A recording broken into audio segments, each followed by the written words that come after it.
Jutro. Good morning to everyone and welcome to the TMC New Travel Generation Conference.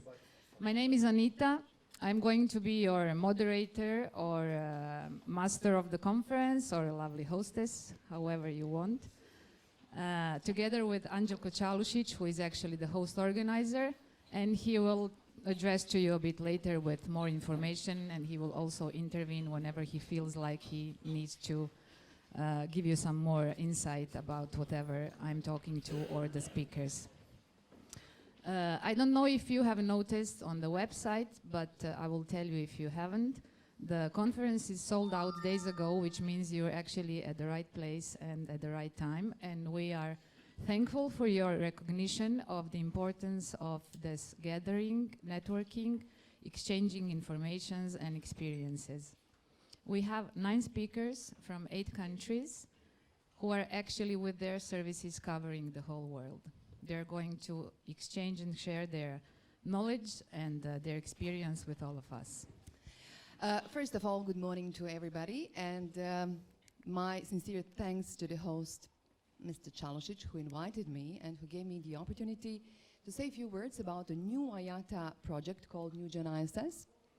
This is the project that IATA, together with the airline members of IATA, we have been working a lot during the last, let's say, 3 years in order to improve all the items of this project, and I hope it will be satisfactory both for the airlines and for the travel agency community. I'm also happy that this audience is mostly composed of the travel agencies because, as you know, the new model that I'm going to present today is going to be effective from 1st of March in Croatia. So I would say it is a perfect timing for those who have not heard about it to do it right now and to pose the right question if there will be any. For those who are not the members of the agency community, I would just like to say a few words. You know, I'm going to focus this presentation, this short presentation, because I wanted to make it as short as possible. There are too many things to be said, but unfortunately not enough time for that. Anyway, I'm just going to summarize briefly what the cooperation between the airlines and the travel agents is about.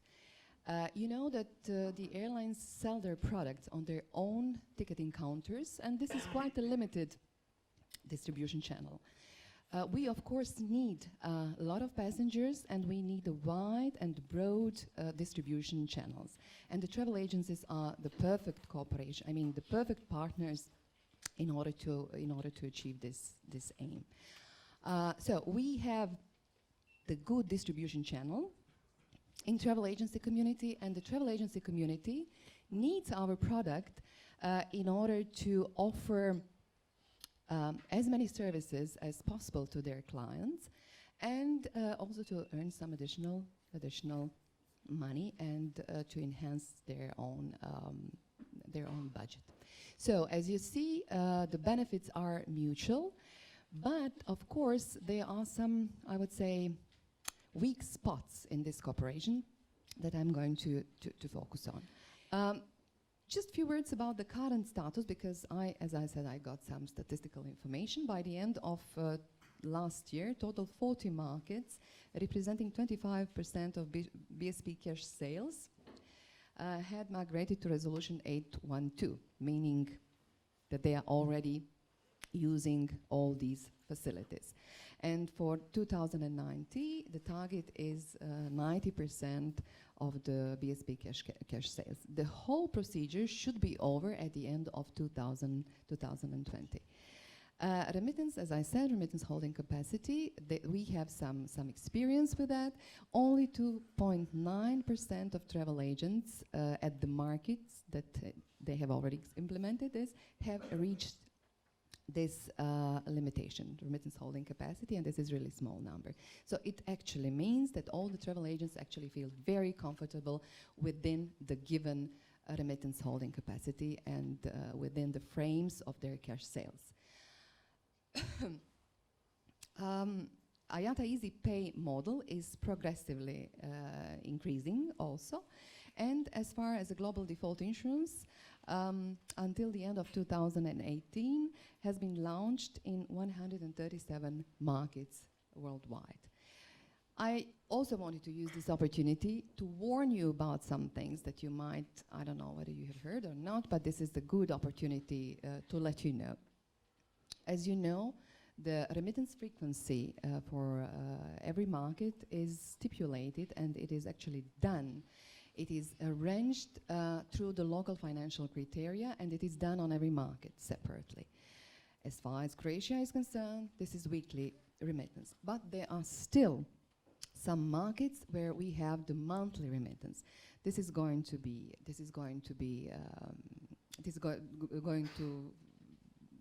cancelled. There won't be any monthly remittance anymore, and it will have to be done till the end of this year. There are some markets with the low local financial criteria. I would say that Croatian market is not. It is not case of the Croatian market, but there are some markets like Greece, like Spain, like Italy, like France, where the airlines wish to change this financial criteria, and it is not very easy. We have a lot of defaults, and after all these defaults, the local criteria are not adjusted. Anyway, there would be the third-party financial experts. I have some questions coming from the agency community, asking me what the third-party financial experts are going to do with our local financial criteria. They are just going to point out at these markets where these local financial criteria are too low, and they need some kind of adjustments. But they will not be. Our Association of Travel Agents was concerned about this third-party financial experts will have the authority to change them. No, they will not be given the authority. They are just going to emphasize, they are going to point out if they think that they are too low. At least there is also another IATA current initiative called Transparency in Payment.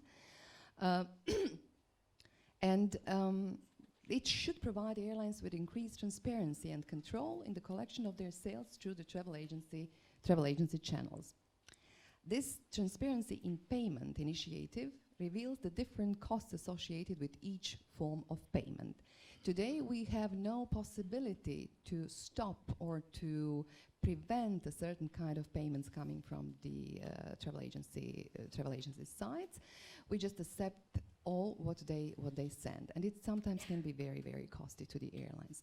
This way, we are going to give our consent to certain payment models that can be used. Each airline is going to be to do it. Is going to publicize. It's going to announce its payment policy and to distribute it. Hopefully till the 1st of March. And there is another thing that I would like to say. Travel agencies often ask what is going to happen with their own cards, agencies' cards. The resolution prohibiting use of travel agencies' cards is not in law anymore. So you can use your cards, but only if you have the content of individual airline. So this allows agents to register their agency card directly in the BSP link with individual consent of the airlines for use in the BSP link. It can be, so you will be able to use it, but with the prior consent of of every individual airline. So that's how the schedule of implementation looked like. As you see, Croatia, some of our neighboring countries have already transferred to Resolution 812. This is Bosnia, Kosovo, Macedonia. As you see, Croatia is scheduled for March 1st. And as you see, the end of 2020, all the remaining countries and markets are supposed to switch to Resolution 812. Hopefully, this is going to bring some benefits both for the airlines, the travel agents, some new possibilities to travel agents, and I hope this is all going to have the good impacts on our services, on the benefits, and will be beneficial for our customers. That is actually the main goal, both for airline and agency community. So that's more or less short summary of what is going to happen on the 1st of March. If there are any questions, I'll be very glad to reply. I have one question for you, Lana. In these 40 BSPs where NewGen is implemented, is there any statistics about the defaults of the travel agencies? Did number decrease? And the opening and new accreditations, which types are generated and how it functions, if you have statistics? So. I just have the statistics related to Go Light.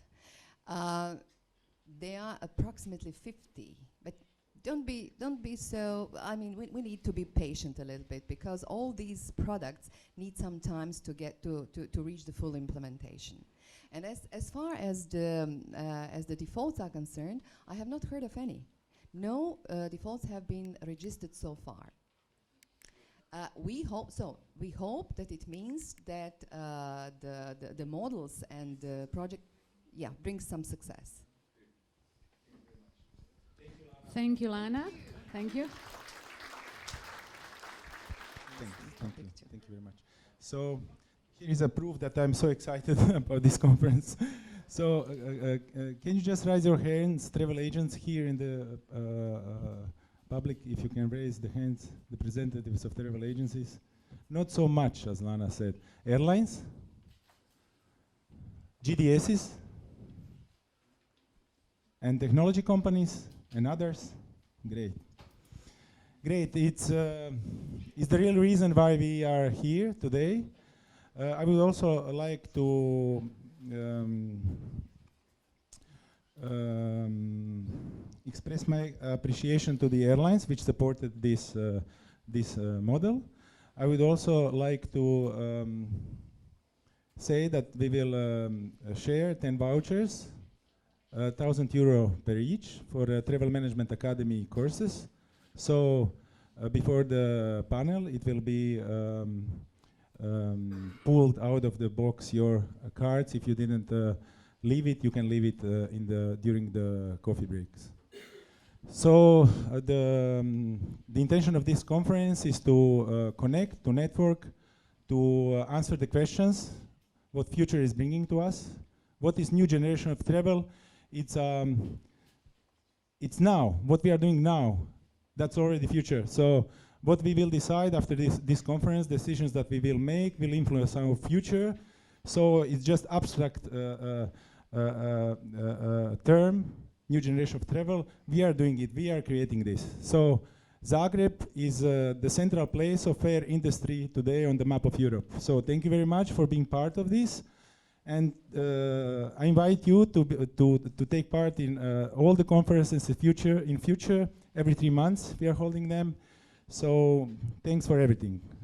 And announcing the next speaker. Thanks. So the study was done among 16,000 travelers that took in a year at least one return flight. And they were both business and leisure travelers. And they were coming from 25 different countries all around the world. So what is interesting from there? So first of all is that respondents, when they were traveling, and either it was pre-trip, when searching for trip, then in-trip, in destination, and post-trip, they were using between 10 to 12 different applications. And they expressed the fact that they are in need of really consolidated travel experience, not to just go through all these apps. And what's interesting for me is that the voice search, 50%, over 50% of travelers, they've already searched for the trip using assistants like Siri, Alexa, or Google Assistant. So that's definitely it's a technology that we need to pay close attention to. And we were thinking about how about real bookings. So now, majority of surveyed people, travelers, they researched, booked, and paid for the entire trip on their smartphones. And what's interesting, it's in China, already 100% travelers done that. So are we Homo sapien or we already a Phono sapien? And how travel industry can compete for the Phono sapien? So I told you a little bit about the study we've done. Of course, we've aimed to continue that because we showed a great interest. And the full report, if you like, you can find under media section of Travelport. But that was all about a virtual reality of the things which are available just now. What is coming? What is the future? So the future is AR, which stands for augmented reality. And augmented reality, I will compare versus virtual reality. And who knows what's that? Okay, so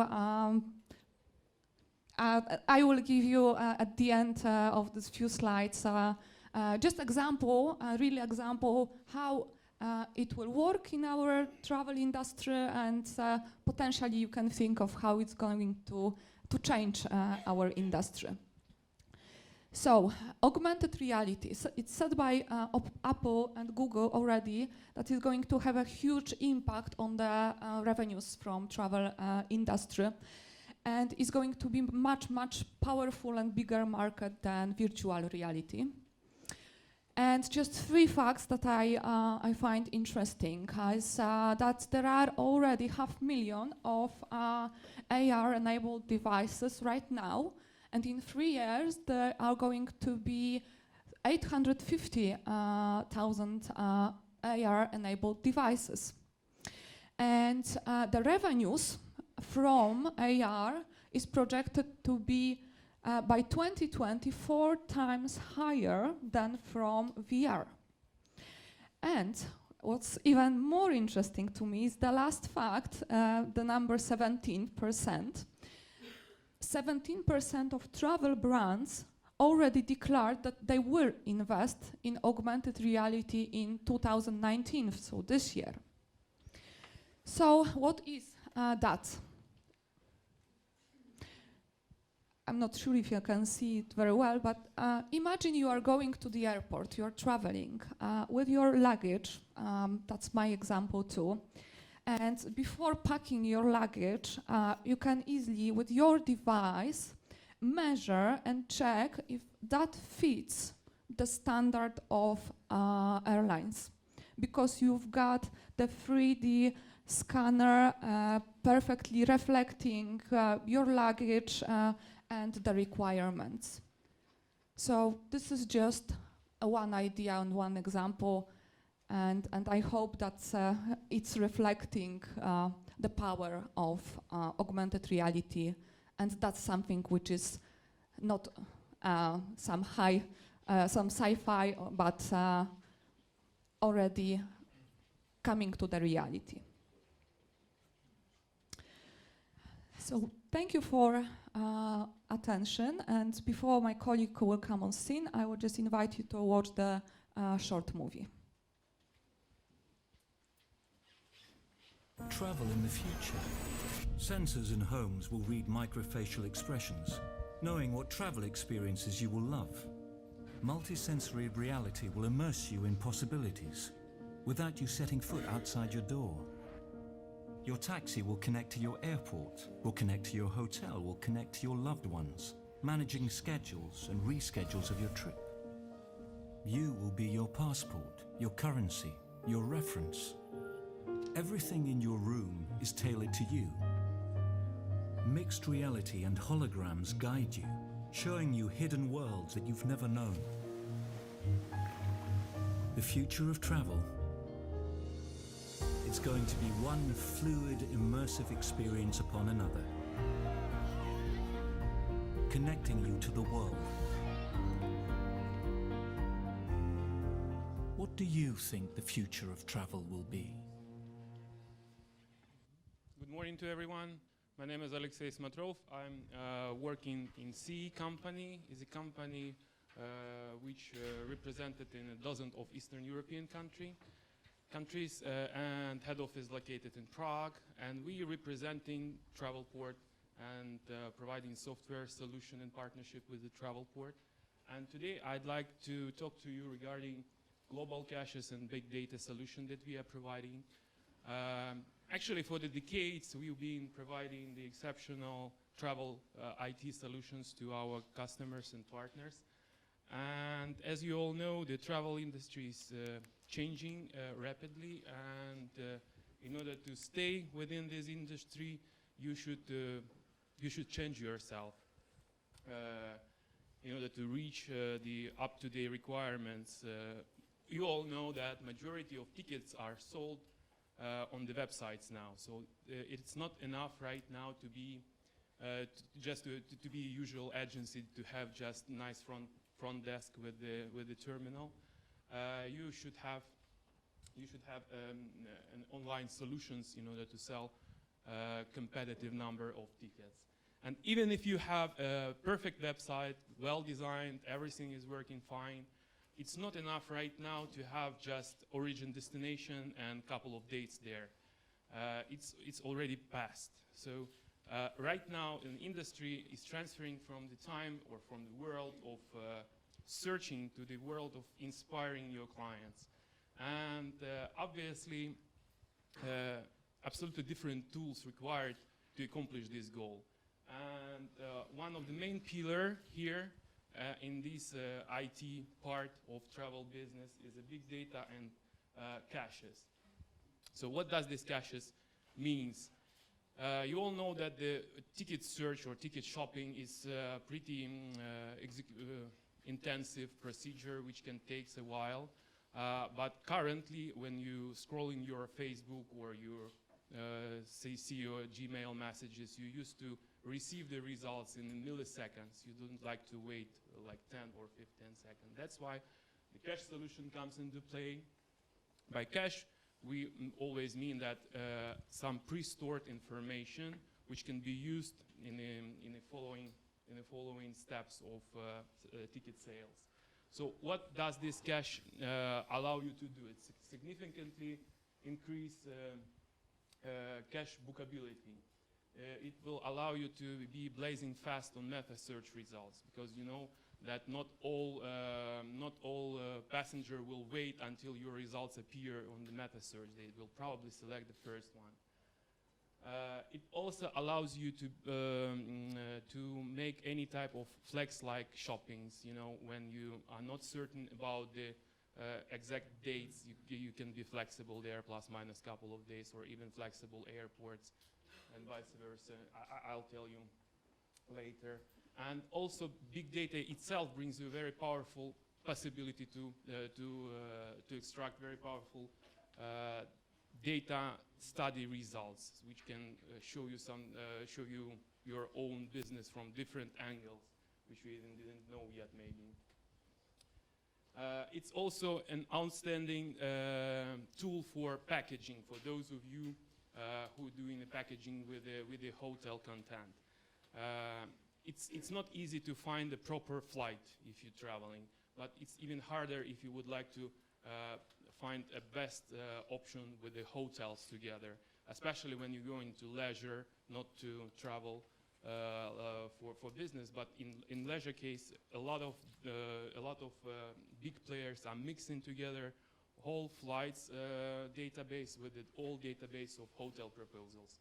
It's not achievable without cache solution. So what we do in CE in order to deliver all those sweet things to our customers. as I told you, we are in close partnership with the Travelport. Actually, we are representing Travelport, and we have an access through the product which called e-streaming.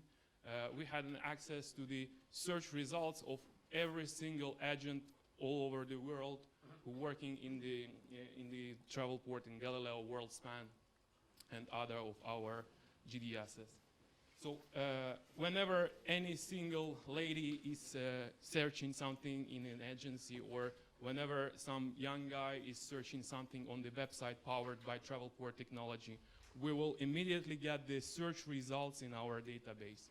And believe me, it's pretty big amount of data, and it's really hard not to crack. I mean, not all agencies, even with the in-house development, knows how to do that, because it requires special approaches.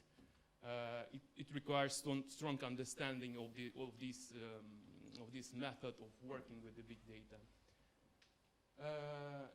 Because you need to store this data, you need to organize fast search over it, you need to store it in a redundant manner. You should create a fast access to this data. So it's really tough task to do. And sometimes it stops agency of implementing such solution on their side. And it's pretty high priced in general, I mean, in the total cost of ownership. This is why in CEE we have decided to share this necessary infrastructure necessary to run this solution, share it among our clients and among our customers, because we do know, and we have proved track records of release software. We do know how to work with such amount of data. So what we are doing is actually, here's a very small diagram here, very easy. So we receive this information from Travelport Galileo, Travelport WorldSpan, Travelport Apollo. We receive this stream, we store it in our data warehouse, and we just made it available through open API, so any software developer can use it. We are a CE, we are official partner of Amazon Web Services, so we are ready to support literally any number of simultaneous requests or any number of data. It's not a limit for us. So what exactly we are sharing? We're sharing online data processing from any market, from any BSP zone. We share data warehousing and open API. The product comes as a service, so you should not install it or update it somehow. You just call the API when you need it, and that's it. So, in one word, we did this once, did it very great, and now all agencies can take it. Thank you very much. Good morning, everyone. My name is Blažo Nedić. I'm an attorney at law from Belgrade, Serbia. I'm also a mediator. I'd like to thank TMC, Angelko, for the invitation.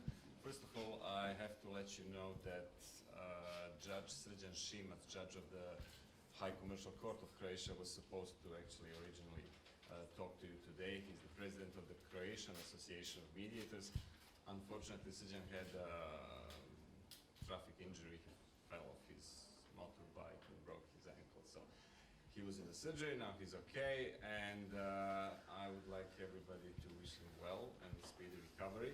So, and I will try to be a worthy replacement for that. So I'm actually a substitute for Srđan, to whom I'm also very thankful for the recommendation. This is actually the first time that I'm doing a mediation-related presentation to your industry, the travel industry. The only connection I do have with the travel industry, in addition to traveling constantly as a passenger, I actually used to work for the old Yugoslav Airlines, if somebody remembers, back in the late 80s. And what was interesting then, what I really remember, I was still a student at that time, Yugoslav Airlines had two hubs, one in Belgrade for eastern routes and one in Zagreb for western routes. And whenever we were based in Zagreb for a couple of days, we were based in, we slept in Esplanada, so that was those were good memories when, some of you remember when Stevo Karapanja was the chief cook. Yeah, those were the days. Those were the treats. It's also not so often that I have more time that I'm actually scheduled. So I'm very grateful for the previous speaker. What I would like to encourage you to do is to ask questions as we go along. If you have any questions, if there is something I'm saying doesn't make sense, just raise your hand and we'll jump straight right at that. Okay.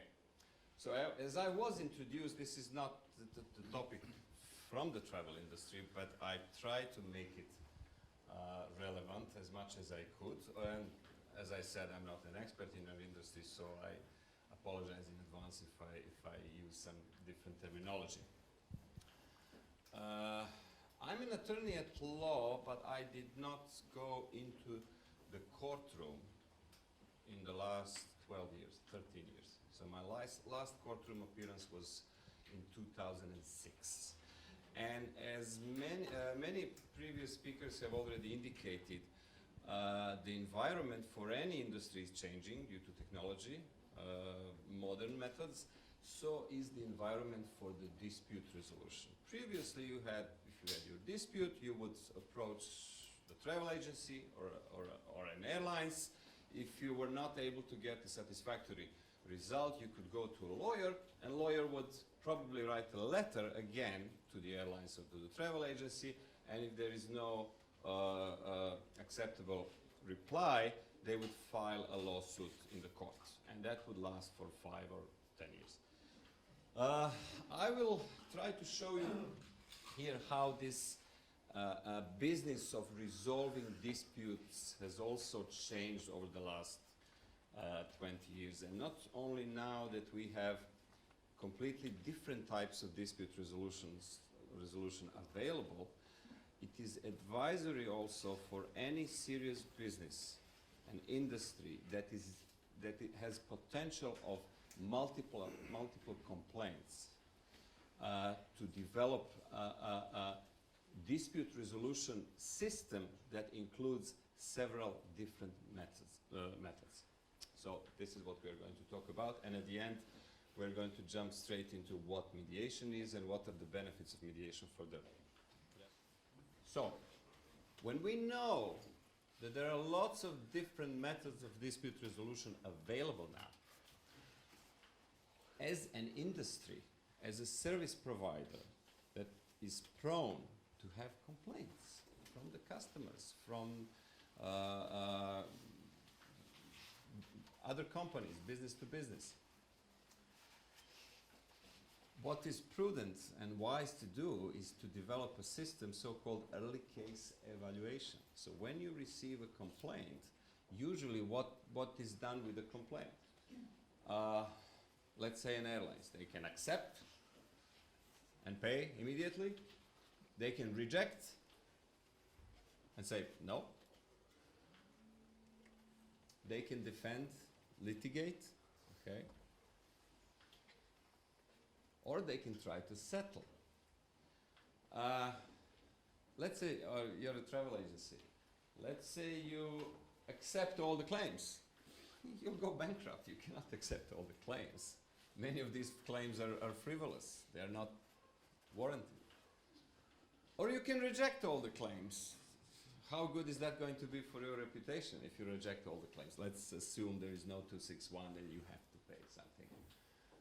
Or you can go to courts and defend, litigate. You may win some, you may lose some, but how much money and manpower are you going to, man-hours are you going to lose along the way? It's questionable. Or you can try to settle. So if you want to settle, in settling a case, it doesn't mean that you have to pay all of it or nothing. You may have to pay something. But the biggest benefit of a settlement is a happy customer or happy opponent. All researches show that well, let's go one step back. How did we come to a dispute? It's a dispute between people. Although it's about goods and services, it's always about the people. So the point is, if the people were part of the dispute, they should be a part of the resolution. So the researchers show if you offer somebody a participatory role in the resolution of a dispute, their satisfaction, it's a much greater chance that they will be more satisfied of the outcome. So let me now go back to my first example. You remember I got 600 euros of compensation from Wizz Air or someone else, any other airlines. That was adjudicated to me by the adjudicator, let's say in the aviation ADR. What kind of feelings I will have? I will be happy because I got the money, obviously. But what would be my level of relationship with Wizz Air? Next time I have two identical offers, would I use Wizz Air again? Yes. No. No, if I have two identical offers for a travel, and I had this very bad experience, I will not use, I'm telling you, this was my personal position, maybe we will do otherwise. I will not use them again because I had a very bad experience. But let's assume a different scenario. I sit at a table with a Wizz Air representative or online. We're joined in the same virtual conference room. And they say, we realize that we disrupted your business plans and that you had lots of inconvenience, and we are very sorry for that. But the reason for that was the strike, weather, whatnot.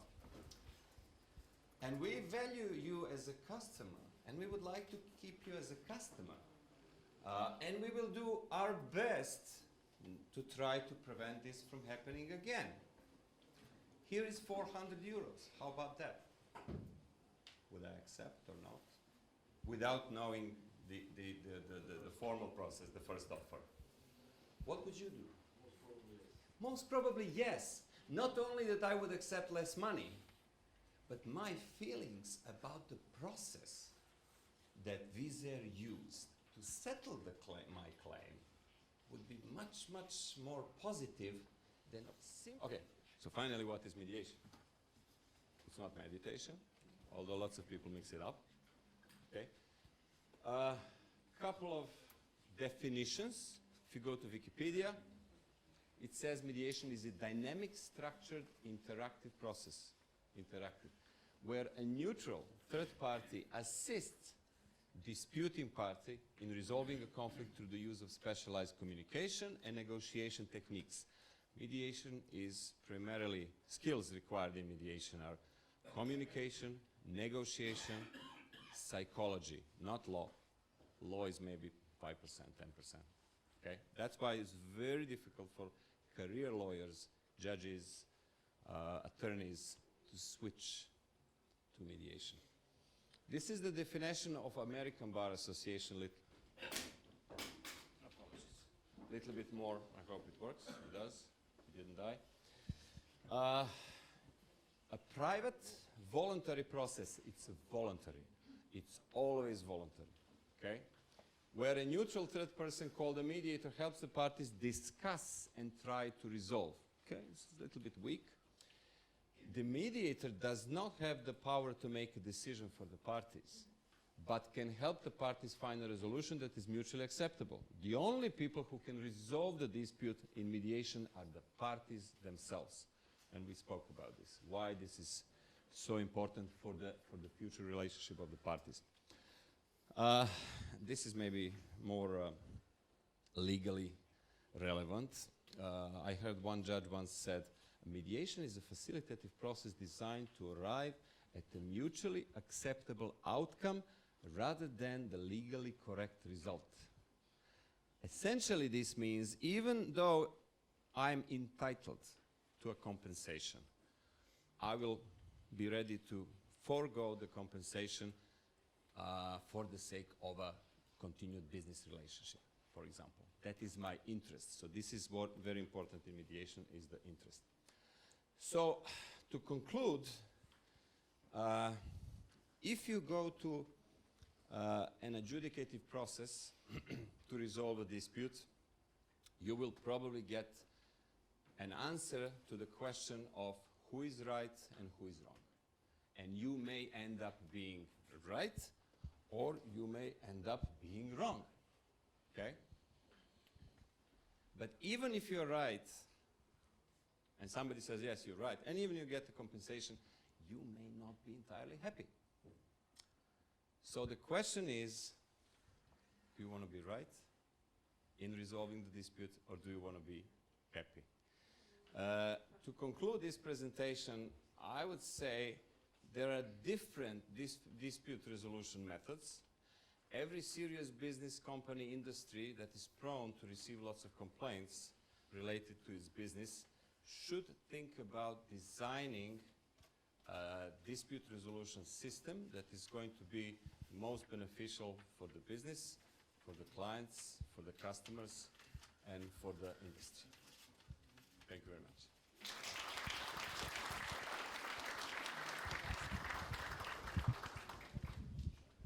Let me just invite you. Presentation. First of all, thank you very much. This is very impressive presentation, and I enjoy a lot, and I learn a lot of things. Just I'd like to make a reminder about the airline business, and recently it's growing in Europe markets, and there are some agencies. I mean, they call them customer agencies, and they are seeking the passengers who have suffered from the cancellations or the flight irregularities, and when they find these passengers, they ask them some kind of commission. In return for that commission, they say that let's go to court, let's get the maximum because their commission is increasing. What do you think about this?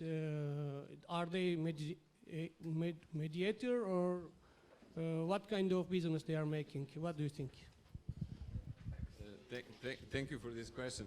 When I had a couple of delayed and cancelled flights, so I went online simply to familiarize myself with the process. Tens of these agencies popped up on Google. These are not mediators. These are intermediaries who are, in my opinion, and correct me if I'm wrong, trying to make money out of 261. And they're saying no win, no fee. That means, and people don't know the process, and they probably refer cases to them. So they're kind of attorneys almost, not in a legal sense, but intermediaries between the customer and the airlines, and they're just simply making use of 261 and taking a share of the compensation. So this is not mediation. This is simply somebody who used the opportunity, the opening in the market, to say, oh, we know the process. They probably have a couple of lawyers on staff, or internal or external. They know how to file, where to file, etc., etc. And if they get the money, they make the fee. And usually they probably get the money because they can assess the case if it's relevant or if it's not. So they probably don't even take cases that have no chance of success. They just take those cases. So that's not what I was referring to here.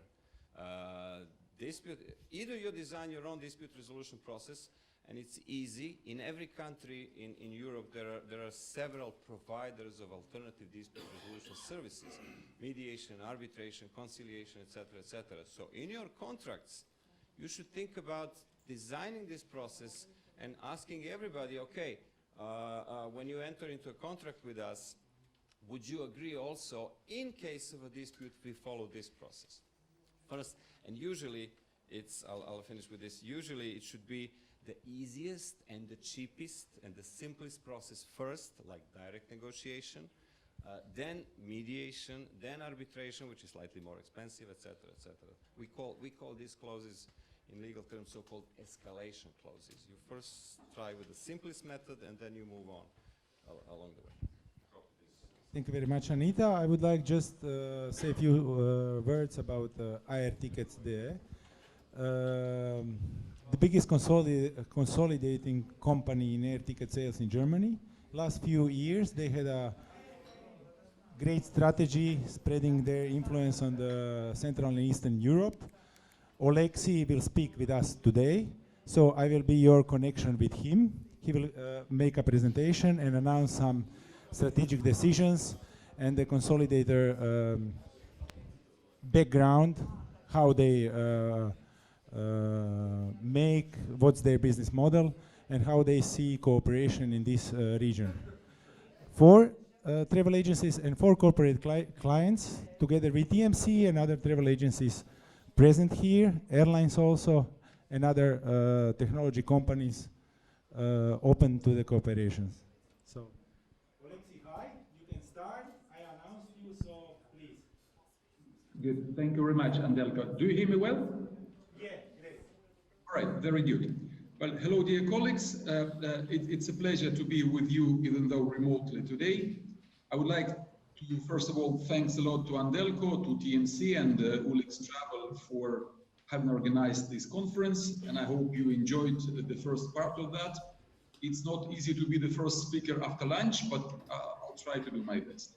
So, my name is Aleksii Murovtsev, and I'm representing AerTicket, Europe's largest airline consolidator or wholesaler. And today I will try within this next 20 minutes probably to provide you with some view on how the competition between the travel agencies have changed and how can we all together make our life a little bit easier, because none of us is as strong as we are all together. So in case you have the questions or you don't hear me well, or well, English is not a mother tongue to none of us, please interrupt me and I'll be happy to read. Good. All right, so basically there are only 3 agenda points. A little bit, what is our competition today? What can we do together? And then as a conclusion, I will share with you some information on AerTicket and what we can do together with you to address, to contest the competition which is out there. Well, first of all, I think I'm not really discovering the world by saying that your competition is not anymore the travel agency which is at your street, at your hometown, at your home country, or probably even at your home continent. So next door travel agencies are not anymore our fiercest competitors. Who are the airline websites as well as the large online travel agencies? The average share of the airline.com and online travel agencies in the total sales of the airline tickets in the world is on average around 50%. In some countries, it is well above that, like in Scandinavia, where it is above 70. In the US, for example, it is 55% more or less. In Central Europe and Southern Europe, it's a little bit slow, well, lower, but keep going on. Why it is important? Not only because they sell a lot, but also because they sell differently from what a normal travel agency does. They play by different rules because they establish the rules themselves. They play with a global availability. If you come to an airline website, it is not necessarily that the fare offered to you is the fare which is offered to a travel agencies in your home country. If you quote the fare on an airline.com or on a large online travel agency website, you may easily get the fare quote coming from the other side of the world, which you would have really difficulty to compete with. So that is the status quo, which you as a travel agency are probably facing every day. The future of NDC, because today NDC is making its very first steps, but the moment NDC reaches its target, that picture is going to be even more complicated and even less nice to ourselves, because then the static pricing, which is today done on the atypical loaded fares, will change to dynamic pricing, which will be done by having got the information who the customer is, why is he or she traveling, which distribution channel is used, etc. And last but not least, Oleksii, please, can you just move less, because the difference between the frequencies are a problem. Okay, I'll talk slowly. All right, good. So, and the last, but not the last, obviously point, is that erosion of a content.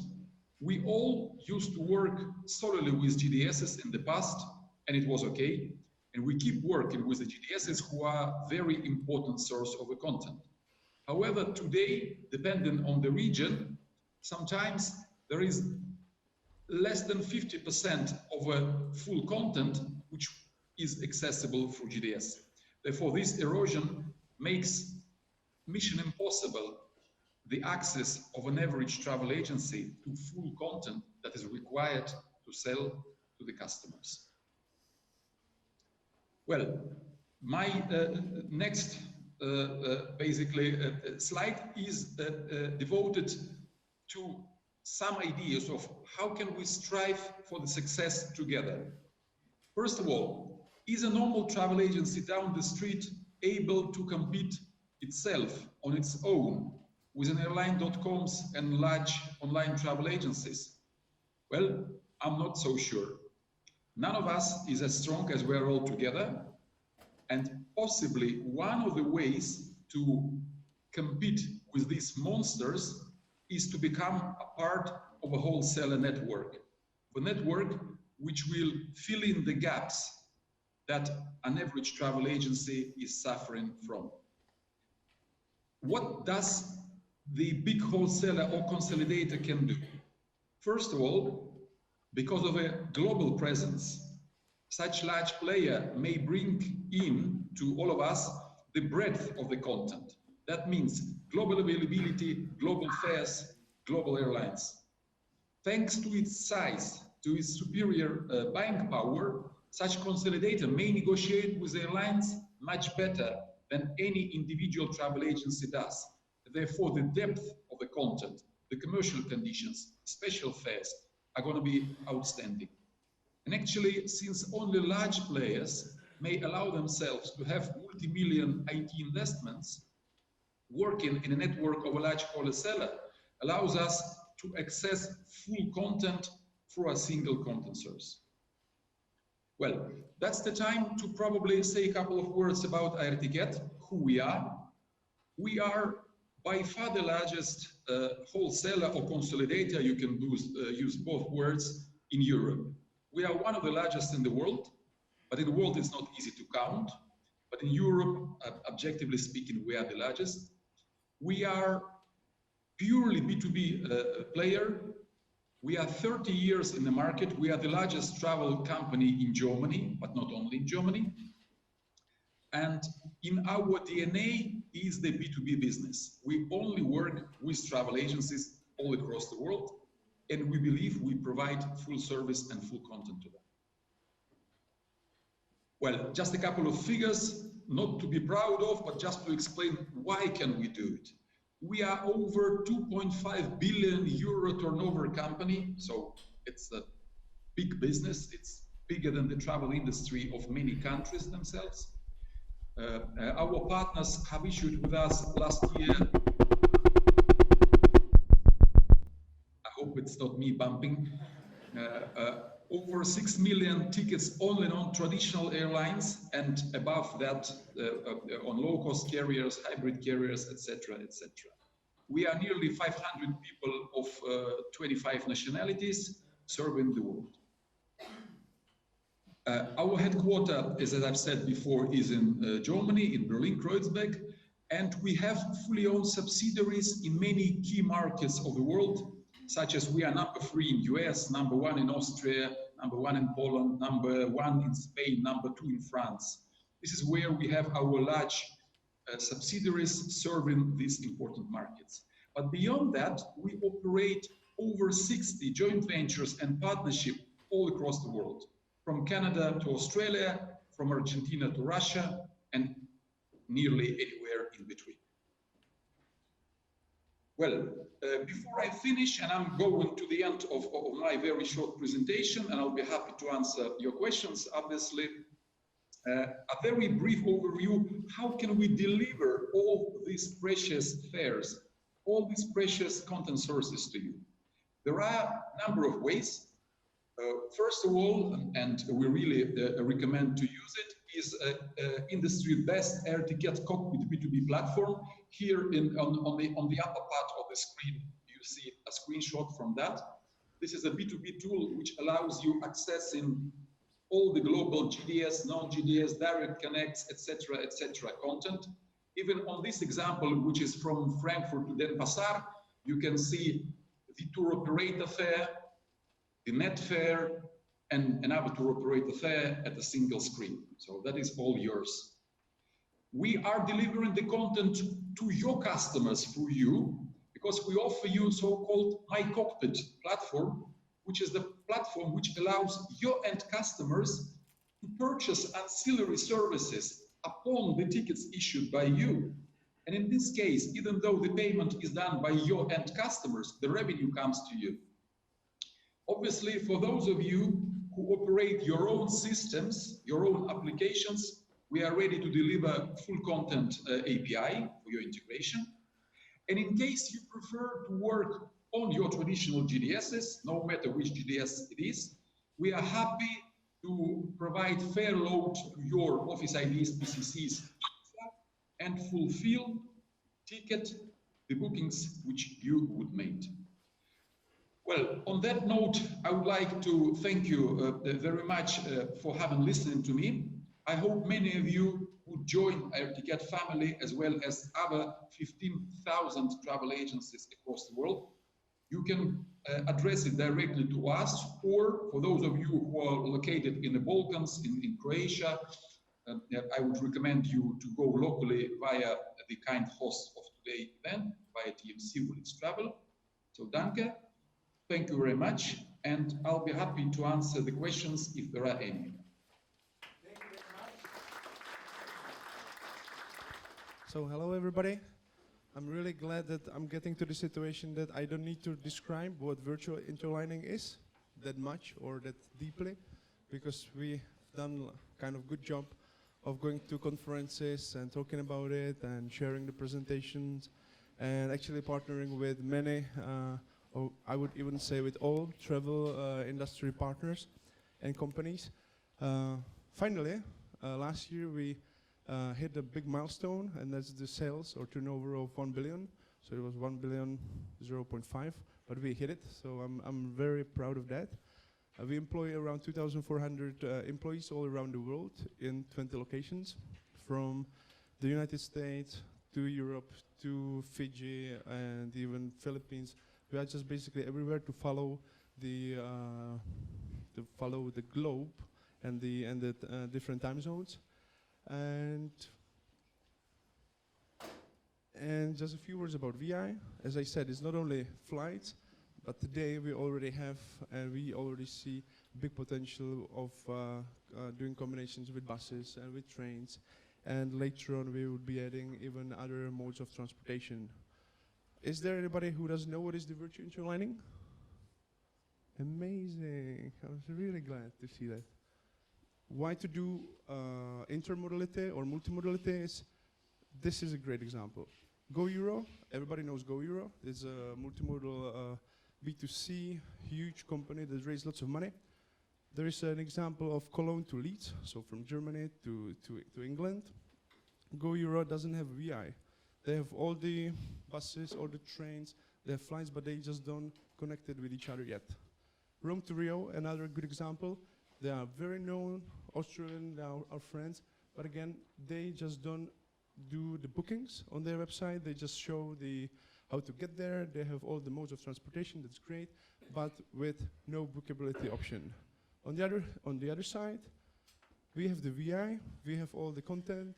On this, in this particular case, Ryanair with National Express bus actually is winning. And I know that it's not a big business yet, but when you consider there are like 500 carriers that we have, there are more than thousands particular buses or train companies that we can integrate into the system and then cover the whole world with that. But it's not the only thing what we want to do in terms of the transportation. We want to go even beyond and have like a super app where we would allow our customers book from door to door. So even from your home to some kind of office or even ski resort or summer resort to the final destination. How? We would just integrate also, for example, Uber or Taxify, all of these taxi hailing companies.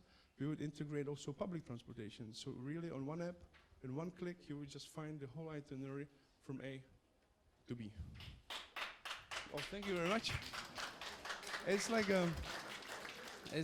it's a big vision. That's our vision in the company, even though, yeah, it is. And we see that it's not easy. Of course, it's like really fragmented, so we need lots of, like many thousands of integrations that we work on. But also we see that from the B2B point of view, in order to create this, we will need to be much stronger in the B2C. So we really, in this case, we rely on building the super app, doing some marketing campaigns, and then compete with the traditional OTAs or the multimodal provider or multimodal companies, rather than providing this to meta searches or OTAs because they are not simply ready for it. If you would like to get this content, let us know, and of course it will be available in the API as well. Another interesting stuff, and that's possible only because we have the pre-cache data in advance. It's, for example, really advanced search options like our Nomad. I don't know if you've heard about it. Everybody knows multi-city. So if you know where you want to go to multiple locations, you know when and you know the order, you can just do the simple multi-city. Everybody can do that, it's easy. With us, what we did actually, we integrated some kind of machine learning and intelligent algorithms into this multi-city search. So you basically need only the list of the destinations. You need to know how many days you want to spend in those destinations. You click, and the algorithm actually calculates the most ideal and the cheapest and the most optimal way how to get across all the destinations. So if you want to go London, Frankfurt, Paris, it just reshuffles everything and just provides it within one click. Again, not really easy to sell. We are selling it only on the B2C. Again, if you want to offer it to B2B partners, they need to have the front end, they need to have the integrations done. We would happily provide it to anybody. Just let us know, because to integrate it is not really easy. Great announcement. We are also thinking about holiday packages. As for years in the conferences, everybody was telling me, okay, in hotels, there's so much money, there's so much big markups, go to the hotels. We were like, okay, no, we are doing flights. We're not interested in hotels. But finally, what we are going to actually do is that the extended packages on the left side of the screen means that we will just take from tour operators the packages that they are selling. So let's say there is a really cheap package from Frankfurt to Havana, to Cuba, for 1,000 euros, but it's only available for the German market for the travelers from Frankfurt. But what we will do, we will connect this package with Ryanair or with the other low-costers and provide this actually package to customers from Prague or from Zagreb or from anywhere around the world, and create this extended package, again covered by guarantee within one click to save money to the travelers. And at least from the tour operators that we've been talking to, they are very much interested in that. Dynamic packages, as you see on the right side, that's the easy stuff. Everybody is doing it. We will do it as well. This one is interesting. As you know, the virtual interlining is good. It's cheaper. It can save you some time. It can save you some money. But in case you are traveling with a checked bag, at the stopover airport, you need to exit the airside. You need to take your bag or find the bag, take the bag, go to the queue, to the other check-in desk, recheck it, and then go to the airside again. What we are building with Stansted Airport is that there wouldn't need to be any human touch or the customer touch, because the operations of the airport or the handling companies, they would simply take it from the carousel, from the aircraft, A, and they would just recheck it on their own airside and put it to the connecting plane, and then the customer would just hand it over in the departing airport and getting it from the in the final destination. Again, that's really kind of innovative solution. It will not be easy to get it replicated to all the airports, but for example, by cooperating with handling companies, like imagine Swissport that has more than 300 stations. If we do it right and correctly in Stansted, we can then replicate it to other locations around the world. If we do that, then the virtual interlining itineraries would be able to compete fully with the traditional itineraries, because this was the last missing piece. It will be classical interlining. Yeah, yeah. But we would be, of course, we would be taking the responsibility from the airlines or airports. But it's a long, long project. Anything what we have and what we developed, not even the content, but we are also preparing some applications, some technologies, some data feeds is actually today available via Tequila. There's a good name for actually our B2B platform, where you can just easily go register, download the API documentation, request the keys, and just start building your travel products from scratch with no need of signing the contracts or meeting us in person. But of course, every time there has to be human touch, so we don't believe that just the platform would save us from traveling all around or talking to the people, because anyway, since still the human touch and human business that needs to be done. So if you want to know more, register at tequila.kiwi.com or fire me an email, or let's talk about that afterwards. Thank you. Considering source of bookings, what are the channels, meta searches, direct?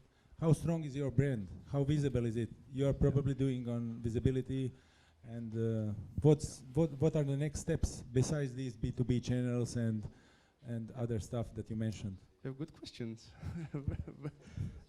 Okay. I want to cooperate with you, so I need to know this. Okay, and these agencies also are interested in these models, because we will discuss in future. So that's why we are having these conferences. And yeah, there is interesting fact, and that is that we don't have a marketing director right now, so we don't have any CMO that would be driving. Somebody interested?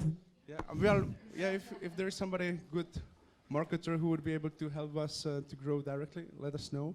But basically, we're relying on the meta searches for a long time. But again, we don't want to be dependent only on, let's say, the biggest two, that is Skyscanner and Kayak. We got also to Google Flights lately, so that's good. And the meta searches count for, let's say, 75% of our traffic. So it's heavily dependent on that. But therefore, we are investing more and more into B2B. So we cooperate with OTAs, with tour operators, where we are sourcing them the itineraries. And then our brand is still relatively small, even though it's growing, and that counts for, let's say, 15% of traffic, of the bookings, get directly from there. So we don't do any campaigns where we would be like spending money on radios or TVs like Expedia or the other big OTAs do. We rather focus on the data, technology, and then when we get the incoming visitors from the meta searches or from the other partners, we want to have like as good product as possible, so they would notice it, they would get a really good experience with the customer support that wouldn't let them down, and then we kind of hope and we count that they would come back to us and stick with us rather than with the others. But we've been saying it for years that we don't have the product ready for the marketing purposes and the content ready.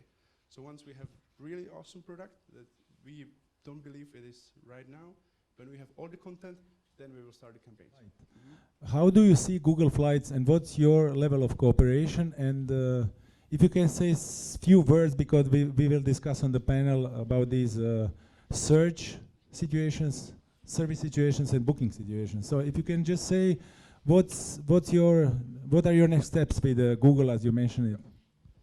Google is awesome. They do it differently, right? So when you compare Kayak, Skyscanner, and Google Flights is having lots of data, and they work with the instant results. So if you go to Google Flights, you get the results immediately that you can book not on Google there is also like book on Google option, but they just redirect the customers on the sites of the OTAs or the airlines. They've been growing a lot, even though there's like a discussion for many years. Okay, Google Flights is kind of attacking the travel industry with the flights. Somebody shooting me! Somebody shooting me! But for example, what we see is that even like those two biggest meta searches, they're kind of afraid of Google. Of course, in the United States, as Google Flights is generating more redirects than Kayak itself in the US market. So everybody's kind of nervous about Google Flights because, of course, all the OTAs and all the travel is paying billions in the marketing expenditures to Google. And on the other side, from behind Google is kind of getting to the hotels and to the flights as well. But happily for us, we partner even with Google, so we are kind of well prepared for that battle that's going to happen in the next years. When we talk about digital transformation, there are some very maybe interesting examples, but sometimes are also examples which could frighten us. When we see machines can win. This is a South Korean guy, Sol Lee-do, who is 18 times the world winner of a board game, a strategic board game called Go. So he won 18 times, and now he has been beaten by a computer, AlphaGo, which is just based on algorithms and is able to learn and to create new strategic games or movements by experience. So he has been beaten 4 times out of 5, which is really challenging because he is the expert in doing these strategic games. This is another example how machines can be creative. This is a picture which shows maybe a monastery guy from the 19th century, but you have a more detailed look on the signature, the artist's signature, and maybe I can show it here. Here in the corner, it's an algorithm. So the whole picture has been painted by a computer, by artificial intelligence. And the very funny thing is, this picture has been sold by Christie's for around $500,000 US. So it's really, machine can create new values. Maybe you know this lady, it is Sophie. Sophie, it's a humanoid robot, but she looks really like a nice, kindly woman. It's not that only she looks nice, she can really talk like a woman and she can react like a woman. She can even drive interviews, so she answers and responds to what the people are saying. And that's really the interesting thing. Sophie in 2017, she has been granted as a Saudi Arabian citizen. So she's treated like a real person. Here's another example what machines can make easier, or maybe they change the way how we live. So self-automated driving, self-automated cars, it's in the public discussion everywhere. What you can see here is a picture of a self-automated bus taken in Nice, and this bus brings people from one space to another. So travelers are just easily transported between some airports, between some gates, without anyone driving there. And especially in traffic and in transportation, it is important that you decide fast and you react fast. And therefore, it's a perfect use case for these machines which react on some algorithms and some things they have learned. It's not only that we have picture recognition, now we are in the era where we have face recognition. So we can read and we can realize the way how we look like. I think in some movies you see often that they use this to find the criminals, to identify the people from the cameras around the street. What we have done, we have used that really in the travel industry to make life easier or to improve some processes. Together with Lufthansa, we have used these face recognition in Los Angeles to board an Airbus 380 with about 350 people within 20 minutes. And what's so comfortable for the traveler, they don't have to choose for their boarding passes and to queue in. So once they have been recognized, they are already boarded. So that is really one thing what can make life easier and where digitalization helps to create new values and simplifies. Here we have another example with proven with some figures. So the travelers between 18 and 22 years old, 77% of them have never been into a travel agency. So 49% find their inspiration, as I said, through their social network or by inspiration from some friends. And 43% plan their travel by browsing non-travel specific websites. So they search for articles, for blogs, they are on YouTube, they are everywhere, but not on the typical website where you sell a flight or where you sell a package offer.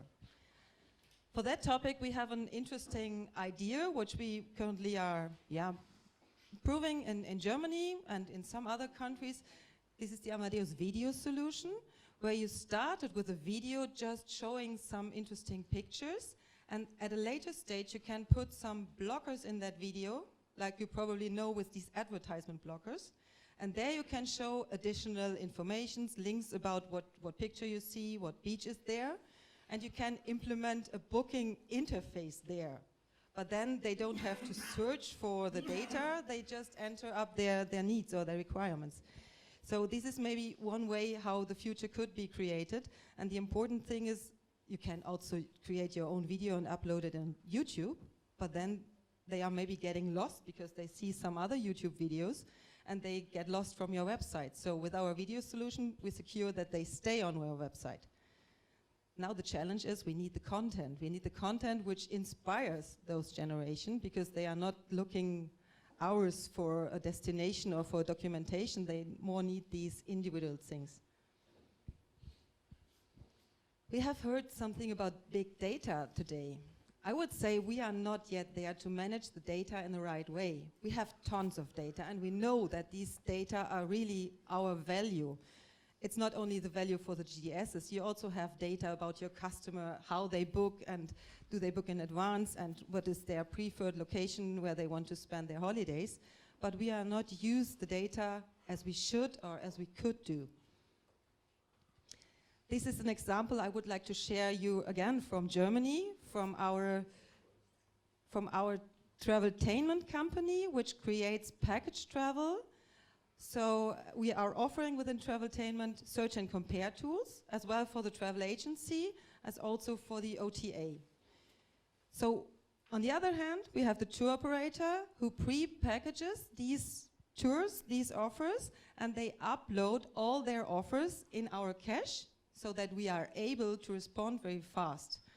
So the example what you've just seen from Kiwi, the session before, where they have these extended package travels, so they source from our cache, and then they put their Kiwi transportation added value on top of it. But these 100 billion offers in the cache per day, it's tons of data which are produced, which costs, which are not used. Because out of these 100 billion data, only 50% receive a search, a booking request. So only 50% of these tons of data are at interest for the consumer. So that's the thing we need to bear in mind. And now we could question ourselves, why are we stupid Germans producing these tons of data? It's just because everybody wants to sell every offer to every customer.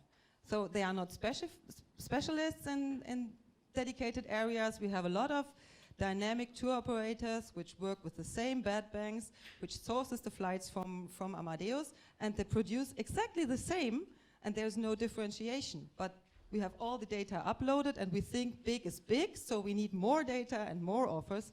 But this is totally crazy what we do with the consumer there. This is another example what proves this. These are some graphs used from a company, Trevotrend in Germany. They take all the search requests which we have within Travel&Technology, and they use these data to offer it to the tour operator. So they show the tour operator, these are the most frequent search destinations. What you can see here, for example, on the request side, we have 29% of all requests are going to Antalya when we talk about package travel. The available offers are 25% focused on Mallorca offers. So even if they get all the data, they are not able to react or to react fast enough to deliver the demands of the searches. So that's what I mean when I say we are not yet there using our big data and all the information in the right way. We have already touched mobile, but now I would like to share another example on mobile with you. You see a key. I'm talking on mobile, and there's a key from a room. So I would say I have my mobile phone almost everywhere with me, and it could simplify my life when I enter in a hotel lobby, and they could just use my, as like a boarding pass, they use my information for check-in, and I could check in with my mobile phone instead of having the key. There are some hotels which realize that that's really an added value, and that creates seamless interaction with the check-in processes, but the majority doesn't, and it's, they explain it's because of infrastructure and all that thing. But when you look at these share cars, they have also solved this infrastructure problem where you can rent a car just by checking in with your mobile. So I'm really questioning why aren't we able to do this with a hotel room? So this is our scenario, how we want to answer all these demands. We have, technical-wise speaking, the Amadeus travel platform in the middle. This is the technique where you have all these content which is currently available in the GDS and much more. So it's not only air, car and hotel, it's also mobility. We have ground transportation in different ways, and we have also rail connectivities where you can source foreign rail content to create these intermodal transportation offers. We have insurance, we have also destination information. This is all part of the platform. And we don't care in the future where we source from. So we will still have these typical GDS content, but we will also have NDC connectivities, new data formats. We can source information from a direct API if the provider has these API, and also from aggregators which bundle some content. And everything is present in the travel platform with different business models and different combinations, but it will be available to all the point of sales. So no matter if you want to offer something on a mobile device and an API, or in a travel agency front end, or even interact with chatbots. When you have the informations available in the same platform, you are able to react on this. And this is what we create our future scenario out of this chance to reinvent ourselves. First of all, I want to thank you, and I think what you are doing here is truly amazing. Because if we had something like this in Russia, I think we have achieved the same level that we have today, not in 8 years, in 4. Because first 4 years, we just was IT guys from an economics, from different spheres, different projects. They said, we can do a travel project much better than everybody else. We will do it in no time, and everything will go exactly as planned. 4 years, we did nothing. We were playing in the sandbox and learning what is GDSs, how you work with airlines, and the main problem at that point, you asked me to tell about BSP. After 4 years, we have learned anything. We tried to get our accreditation in IATA, and then the Russian airlines did something that I'm not sure they're allowed to do in Europe. They canceled the CC payment. There was no CC payment in Russia. Aeroflot was the first airline who canceled it, and basically they raised the barrier to enter for travel industry from here back here, because you are not able to operate in Russia without Aeroflot. They're controlling 70-60% of the market, and if they cancel CC payment, you need a bank warranty of $1 million, $2 million, $3 million. So it completely devastated us, and we went to look what we need to give them, kidney or something else. And our investor and our owner gave all of these personal things, asset, and we gave it to IATA. Basically, so this is one thing that's special in Russian market. That's why we have basically, as far as I remember, we have only like 300 accredited agency in Russia. It was when we started, it was 500, so they are decreasing very fast. And the consolidator business is very strong in Russia. We basically have 2 or 3 consolidators that is owning half of the market, and 3-4 OTAs. Until last year it was 5, but now unfortunately we are 4. What's your Now, our personal story is, I said, we were a team of few people that came from a different industry. I'm a military officer and economics one. Our CEO is he was a CTO in online gaming.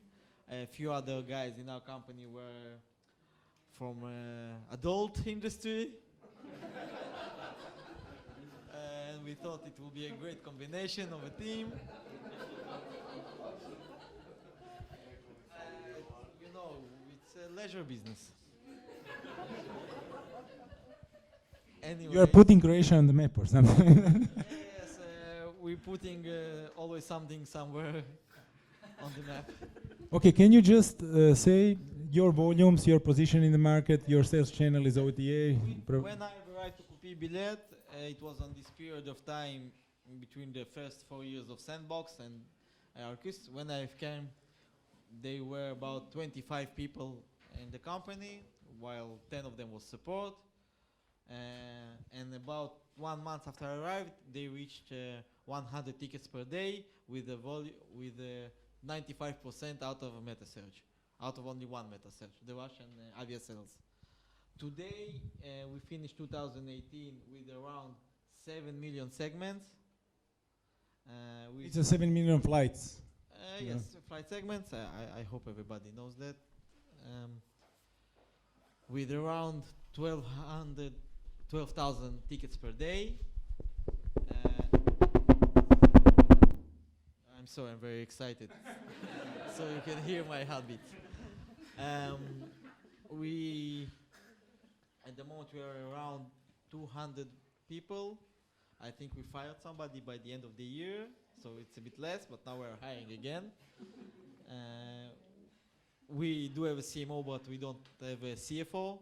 I'm acting as a one for the time at the time. We have offices in the Netherlands, in Russia, in 2 cities, in Petrozavodsk, Southern Karelia, Lapland, and in St. Petersburg. By May, we will have our own new building office of around 2,000 square meters. We decreased our volume from meta searches to about 50%. In Russian markets, it's almost impossible to act without a meta search. Different of other markets, we have our own avia sales, which is #1 meta search. We have our own search system. As you have Google, we have Yandex. So it's also a specification of Russian market. And everything is special in the Russian market. We have our own GDS, Sirena. We have our own BSP, TCH. We have our own low cost, which is Pobeda and is acting in Nevitera. And we have titan fights between Sirena and the government. And the government decided they want to make a new GDS for Russia, another one, a government one, based on Thais. I think it's Sirena 2.3, somebody remember? So few consolidator bought it, and now they're trying to compete with it, and there are like only 2 airlines there at the moment. But the main point is make them fight between them, and when 2 giants fight, everybody around get I don't know how to say it polite. Get wet. You see, I said the word and I become very excited. So, for this particular research, Kiwi produced around 1,000 offers, and you see that Gateway Connects is 132, DoHop, which is actually also a player in that field, 38. All the rest are disregarded, basically, for the UK market at the time of search. And we see that virtual interlining is a focus of the low-cost carriers, really. They are one of the key components in the virtual interlining product.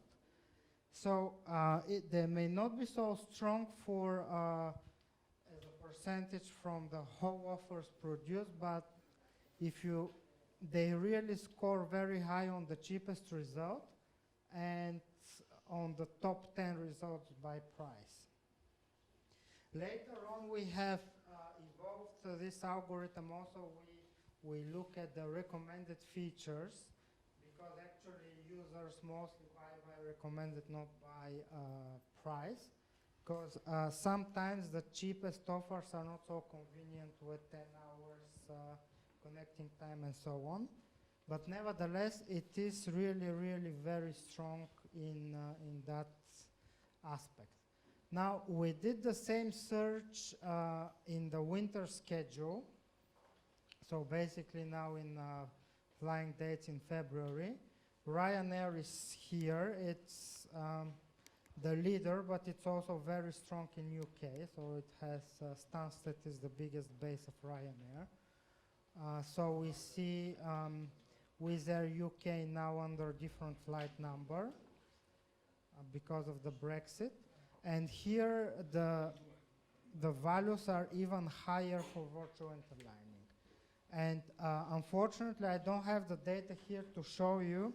We have done searches with much larger samples of thousands of flights, and those were non-direct, because this is a mixed sample, but the non-directs are really, really very much in favor of virtual interlining. On the direct flights, virtual interlining has troubles competing with, if you have 10, 20 daily departures of direct flights of different airlines, there it's really hard to compete.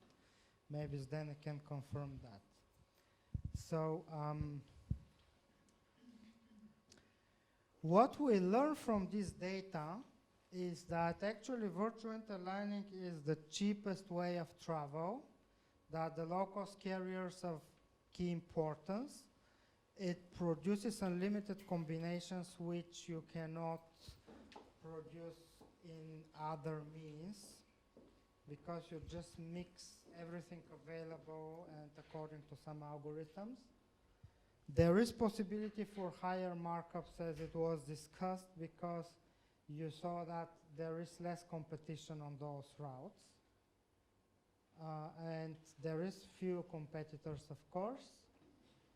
And the last thing we learned, that this business is completely dominated by Kiwi. So at least in Skyscanner. And the same goes for Kayak. We have checked that too. So yeah, it's good job for Zdenek. Thank you. And then yesterday we ran this scan on Croatia. So we replaced London with Zagreb, Split, Sarajevo, and so on. So we see a much more modest amount of offers produced. And there is no virtual interlining, of course, unfortunately. There are no low-cost carriers around so much. So those are the airlines participating in the cheapest fares which we got. I think we were searching dates in March. So Croatia Airlines, a lot Polish Airlines and Austrian Airlines are, we don't see any low costs, unfortunately. So that was pretty much on my end regarding the data. We can do services for OTAs and check the routes, the competition, how they perform in relation to the peers, what are the price differences, and so on. Also, if some OTA has virtual interlining product, they can check how it performs. So that's more or less from me. As I said, it's much more boring than copying videos. But what's your, can we start the question? Yeah, of course. Your business model is evaluating the risk, analytics. What's your We do consulting to OTAs and other stakeholders with regards to the whole area of virtual interlining. For example, to insurance companies, we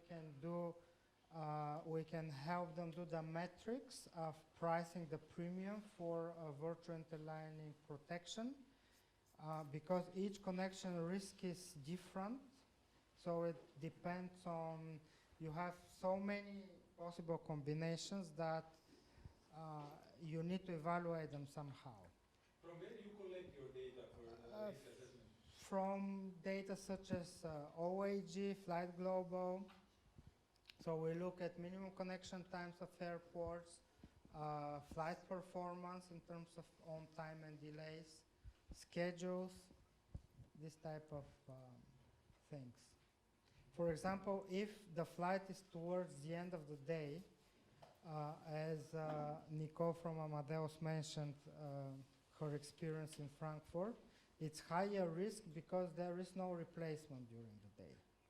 So you need to know that if it's higher risk and you miss that connection, you're grounded. So there are no options. So, for example, we use the schedules for that part of the evaluation.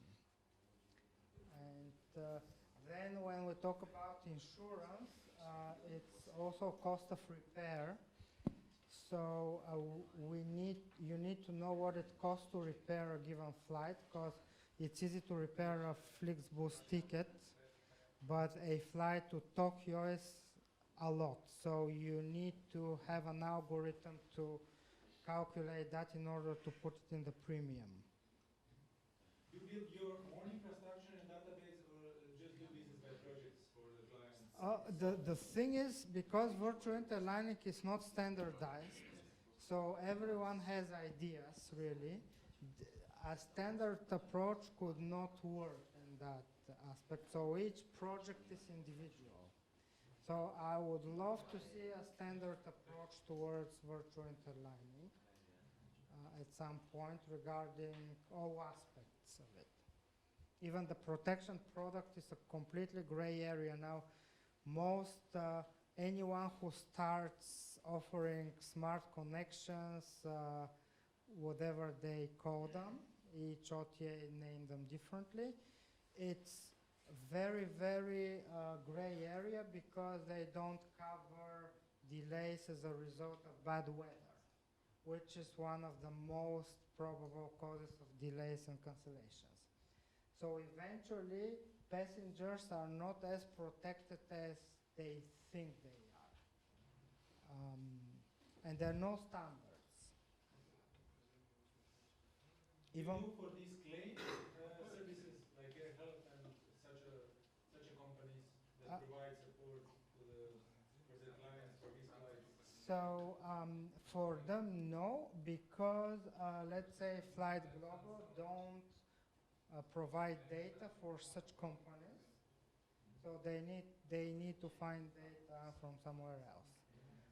But we consult one startup which has an innovative product in that direction. I cannot disclose it for now.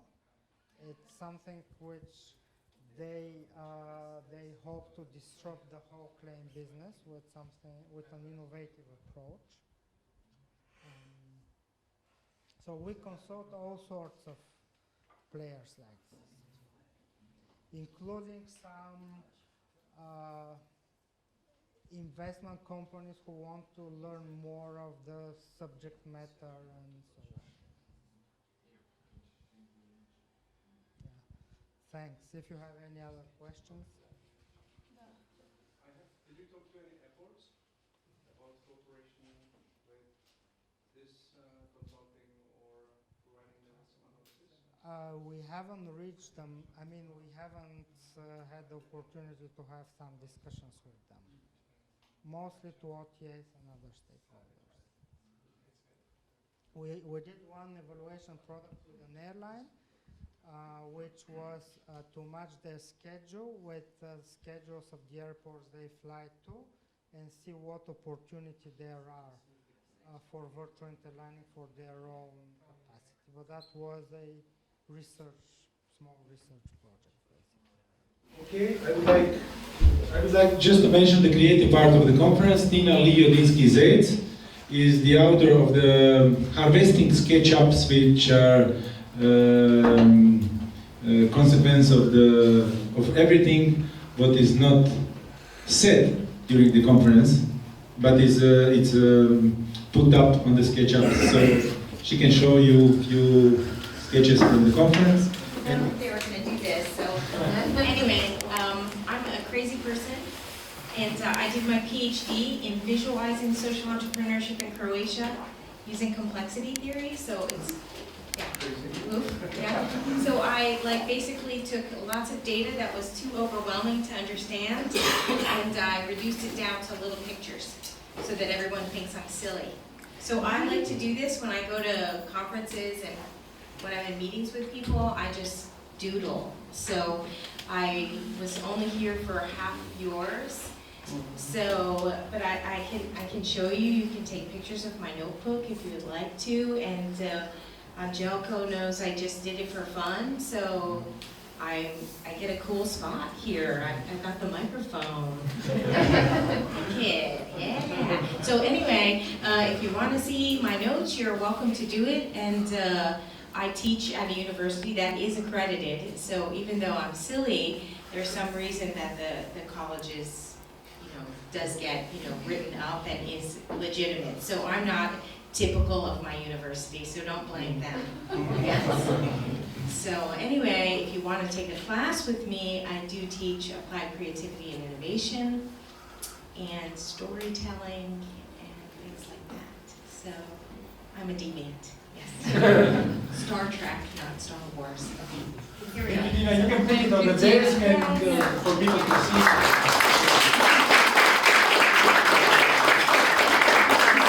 So maybe I would like to start with Lana, which opened the conference. You are also part of the educational strategies of Croatia Airlines. You educate staff, I think, and maybe we can discuss about the competencies, about the service level, starting from human, which is using these technologies and is compliant to these standards.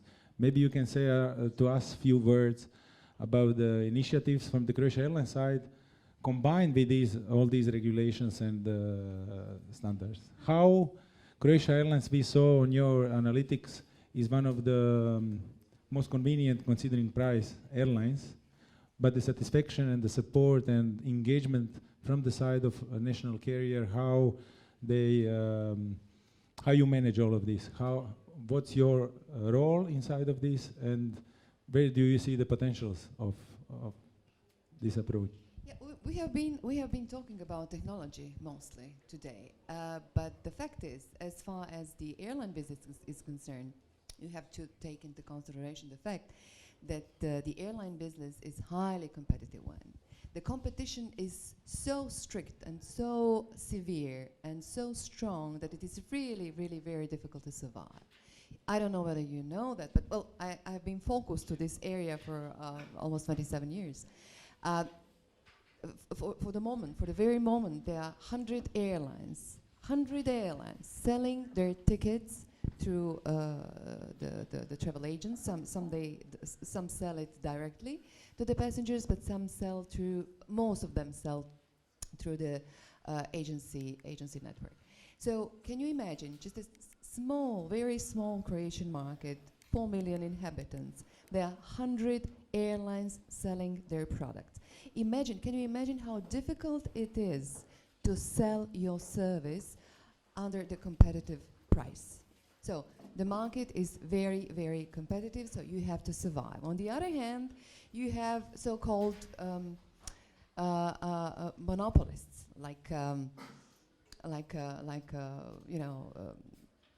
air traffic control, airports, who actually live their very, very peaceful monopoly lives, waiting for the passengers to come, and we, the airlines, send these passengers to them. They just welcome them. They charge them the taxes, the high taxes, and they actually live very, very comfortable life, I would say.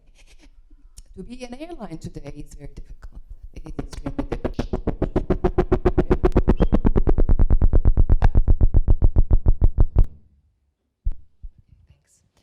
But as I said, we have been talking about technology the whole day long. But what differentiates one airline from another are the people. because we all have almost the same aircraft. We have the same procedures. Our pilots have to pass through the same education. Our flight staff has the same trainings, the same items covered by these trainings. But what really differs us are the people and is the service that we offer to them, but the human touch.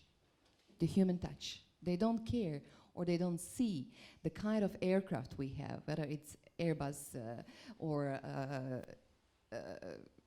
Q4000 or any other kind of aircraft. But what they see and what they remember is the service delivered to them by the people. Yeah. So I find the education and of course the other moments, let's say the company climate that make people, the employees, satisfied. So only the satisfied people can deliver the proper and nice service. The FS are ready to provide the information about the crew, the politeness, and the education. Well, the GDSs have the different services to deliver. I don't know I do not know. I'm not very familiar with the world of GDSs. I'm just telling you about the airlines. But the general audience actually think they have the standpoint is that the airlines are very rich, which is not the case for many, many years. We have a very, very tiny profit line. We have to work a lot in order to earn small amount of profit because the cost is increasing. The costs are increasing incredibly. So that would be my, let's say, my reply to many comments coming from the side of the other stakeholders. But fortunately, the customers don't see anything, and thanks God it's like that. They don't need to see that. If the aircraft or the company is late, if they are facing delay, they are covered by all possible, they can get their money back. They have right for any compensation, and so they just don't see the troubles and the problems that we face, actually. I know you got 2 million ADM from the airlines, you know, and you are not very satisfied, but your customers maybe can be satisfied. Can you imagine me advertising Croatia Airlines as the most pretty flight attendant crew? How am I supposed to sell airlines based on their unique thing, which is the human resource? Will I give a rating for the pilot landings? I will give the airline X. Their pilot is a bit, so you will feel the landing, and the pilot of Croatia Airlines is top 5 and it will be smooth. But that's when you can. I don't know how that your airlines suggest us to sell this service, or I don't know. Just imagine that I will. Can I interrupt for something? Maybe microphone is not necessary. Yeah, giving you one example, when we developed our risk assessment API, we first pitched it as a service for passengers to be integrated by OTAs for the regular connection, just to give more information about the flights. And you know what the OTA said?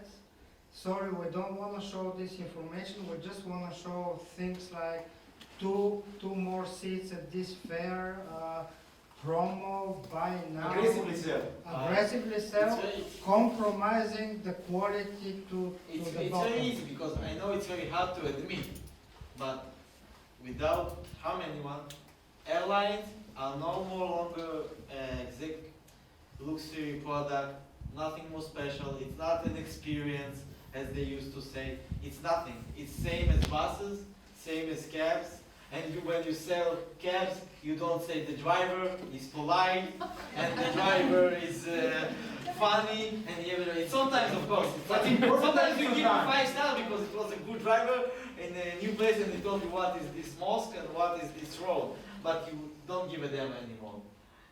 Always in 10 years it will become just, it's supposed to be the most efficient service to bring you from door A to door B, as Kiwi said, door to door, and the airlines that will be most professionally, without delays, with the cheapest price, with the most convenient, will win. Because it's no longer an experience. Of course, there are some countries that it's first life for me, and it's still magical and romantical and so on, and high mile club, and I don't know what. but mostly, it's just the transport.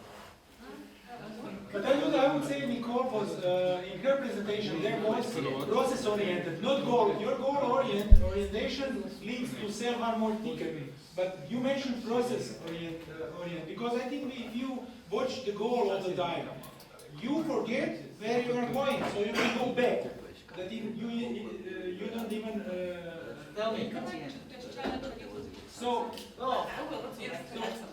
There will always be a segment for my bus, for BMW, for first class. But most of us just want to get from A to B. Maybe they will do me a massage, it will be also good.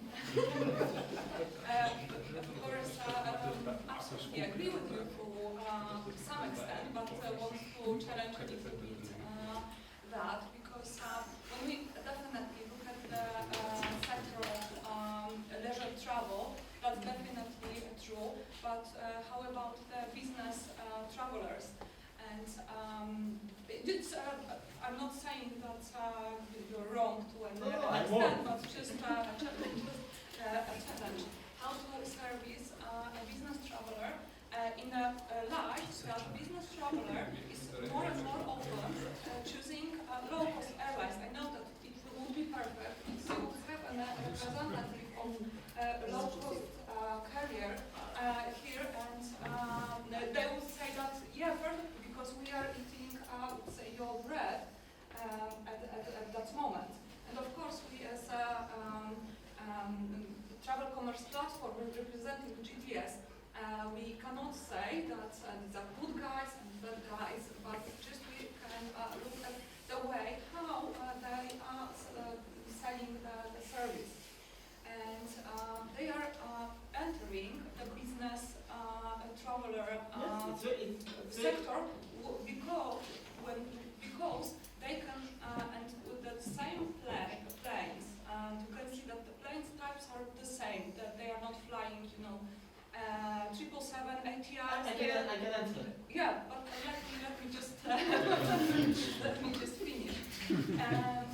They are flying exactly the same seats, exactly the same planes, and they had to do something creative in order to differentiate themselves and somehow still distinguish themselves and somehow take this cake from traditional airlines, which is not good to do in this part.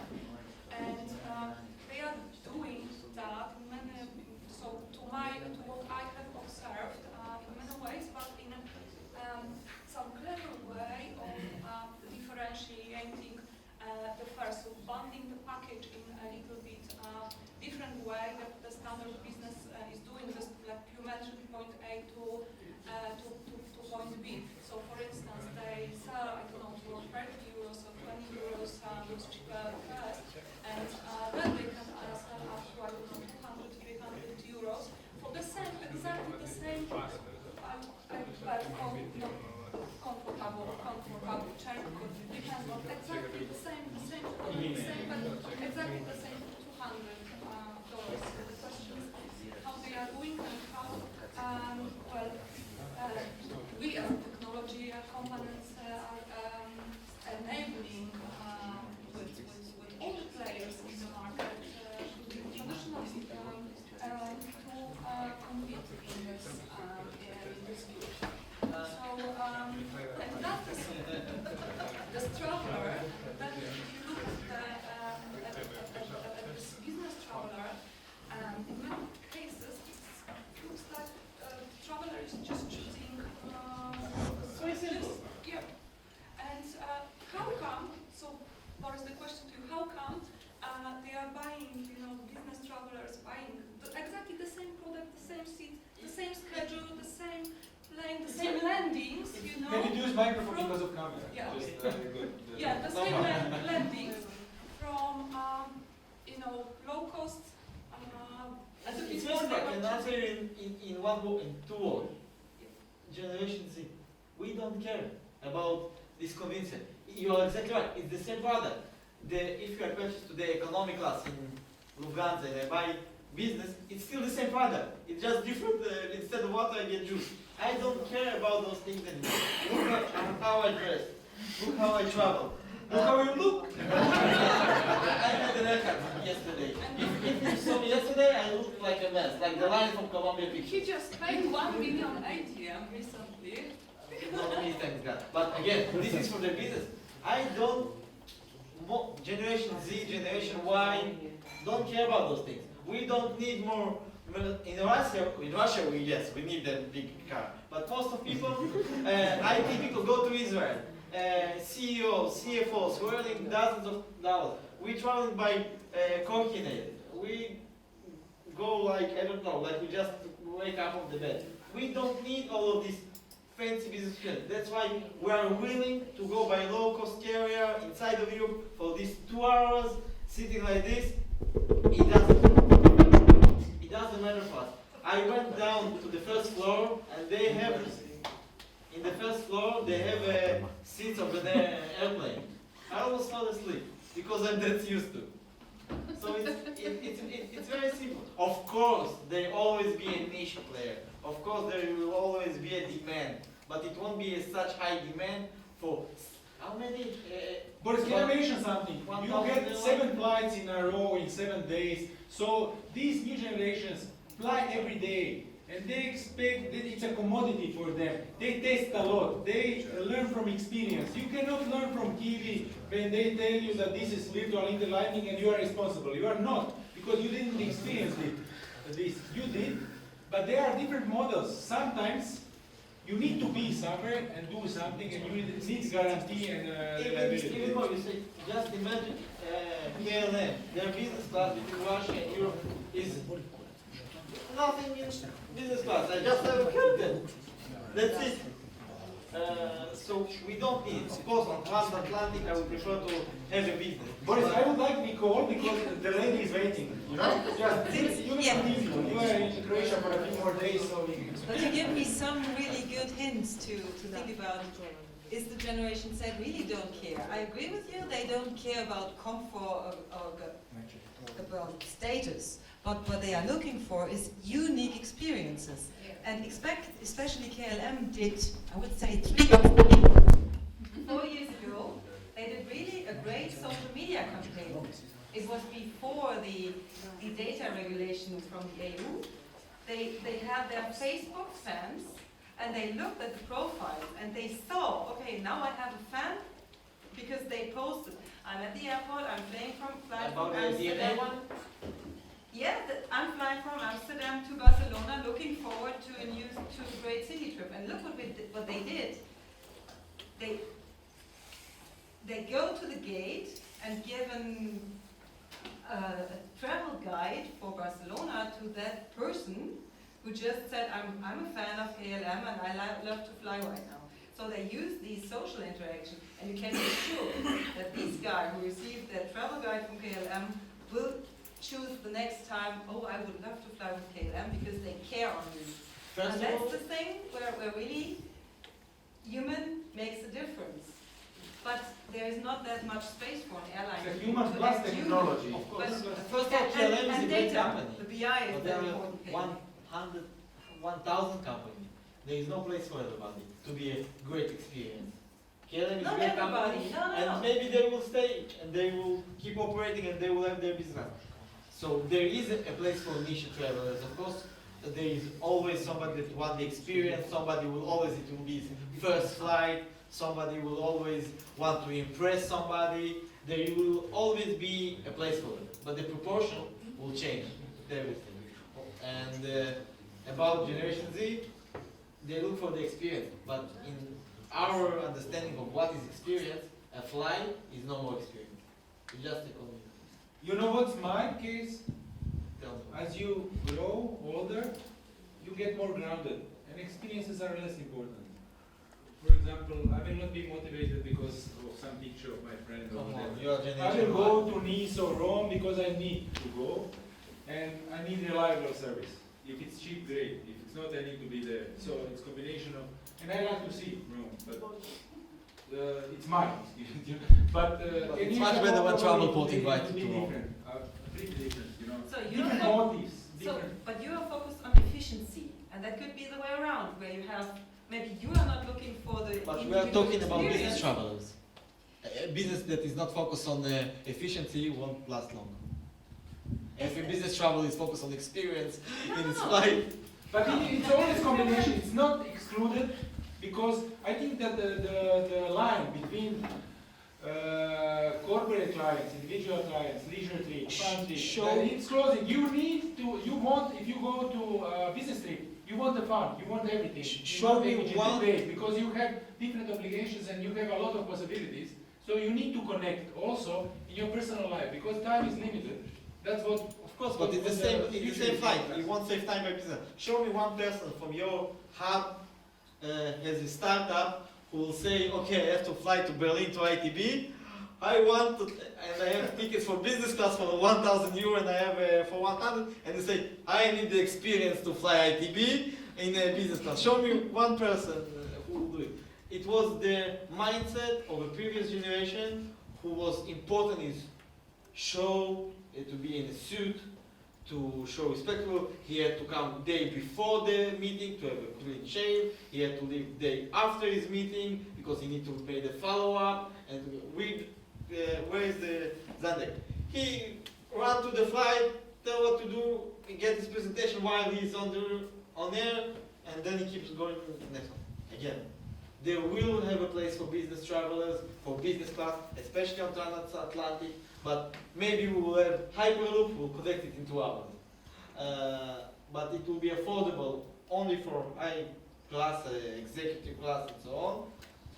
And KLM did a great success again, but they have no business class. But profile, we are agreeing all about everything. But the profile, you said that the profile of business traveler will change. He will not care about some stuff which he cared before. Now he will care about different parameters. Maybe wider set of different. Is there any airlines with first class? How many left? First class. The same will be to business. But when you ask Lufthansa said one first class, 200 tickets of 100 euro. You know, that's when they say, okay, this is revenue. I need to handle 200 people instead of one in the first class. So, but there are people that are 300 days a year in the plane, you know, and they have their own plane. You know, but there is service for everyone, and all the time will be. But the ratio between different types and models and the profiles for this business passenger will melt with the leisure passenger, which has. Because average passengers, I bet that there will be combination of everything. If you go on a business trip, you will search for different experiences. If you can get them with a click or in one way, in a single point, of, in one touch, in touchless process. I would agree with you. Just a question on one thing coming to my mind. I'm economy class business traveler, I would say. So she's there. Like I know. I'm the same. I flew in business class one time when I get a free ticket from Turkish Airlines. Thanks for that. I've never been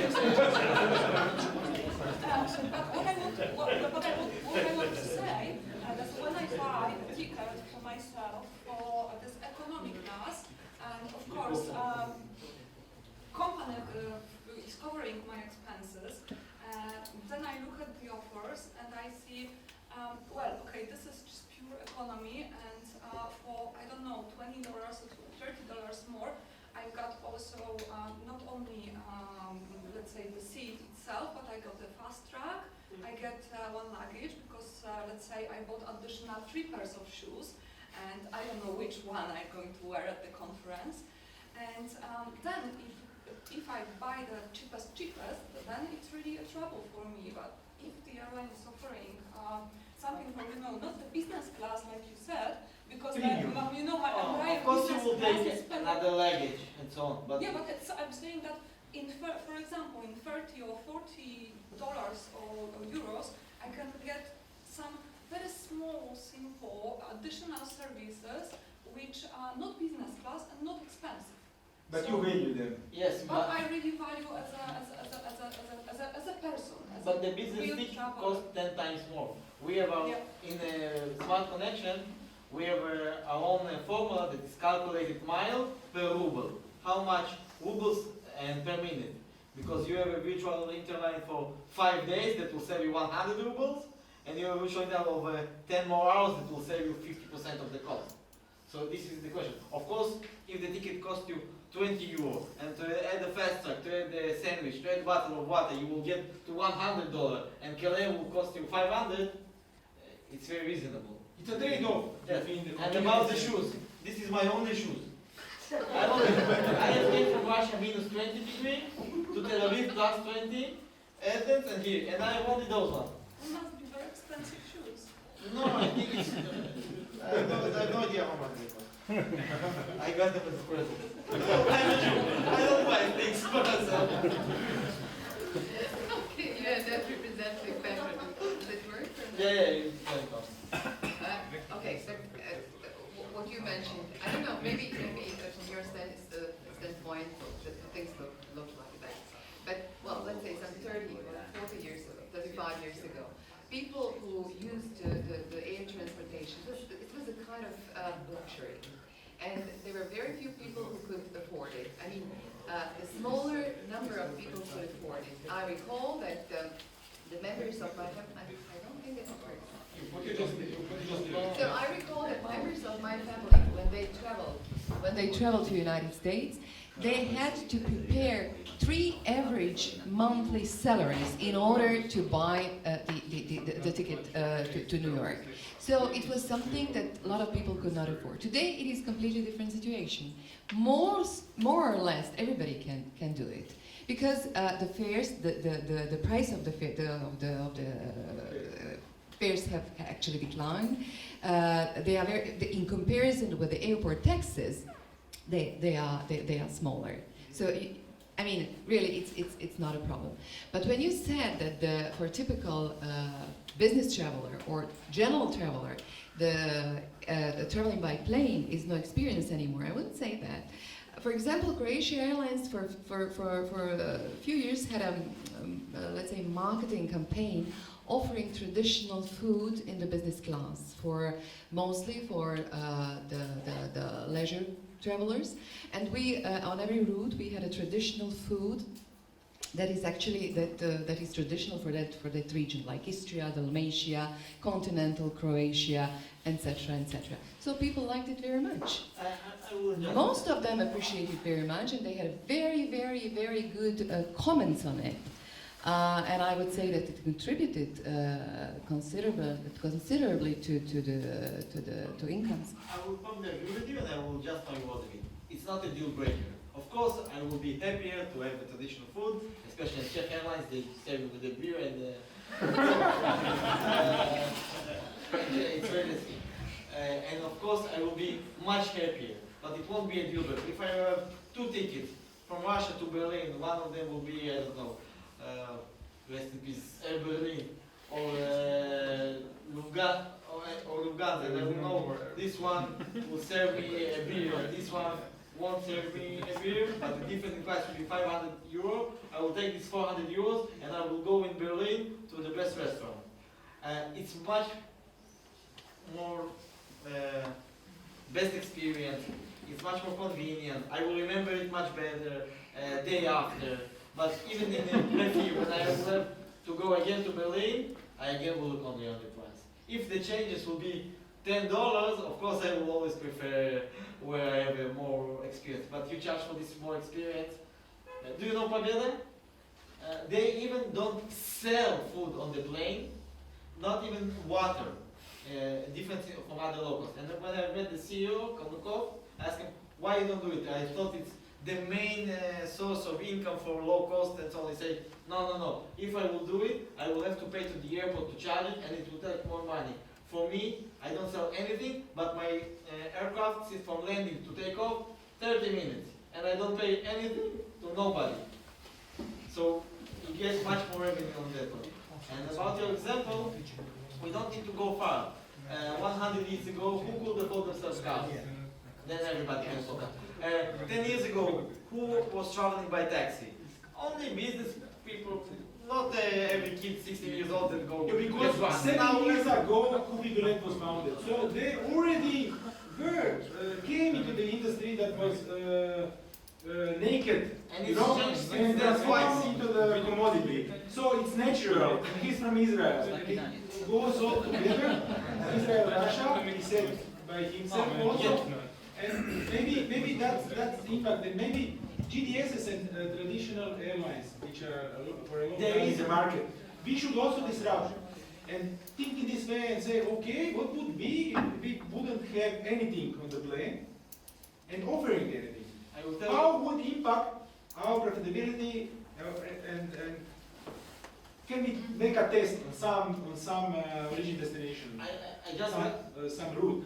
You know, maybe that's the way how to challenge all of this. Maybe passengers like it and they are ready to trade off for the price, for the lower price. I just understand something. But that's a point of strategy, long-term strategy. Do I want to do this after all the tests? Do I want to be in this part and segmentation of the inside of the? One more last, just understood. But when you get there, then you want to be in a high yield.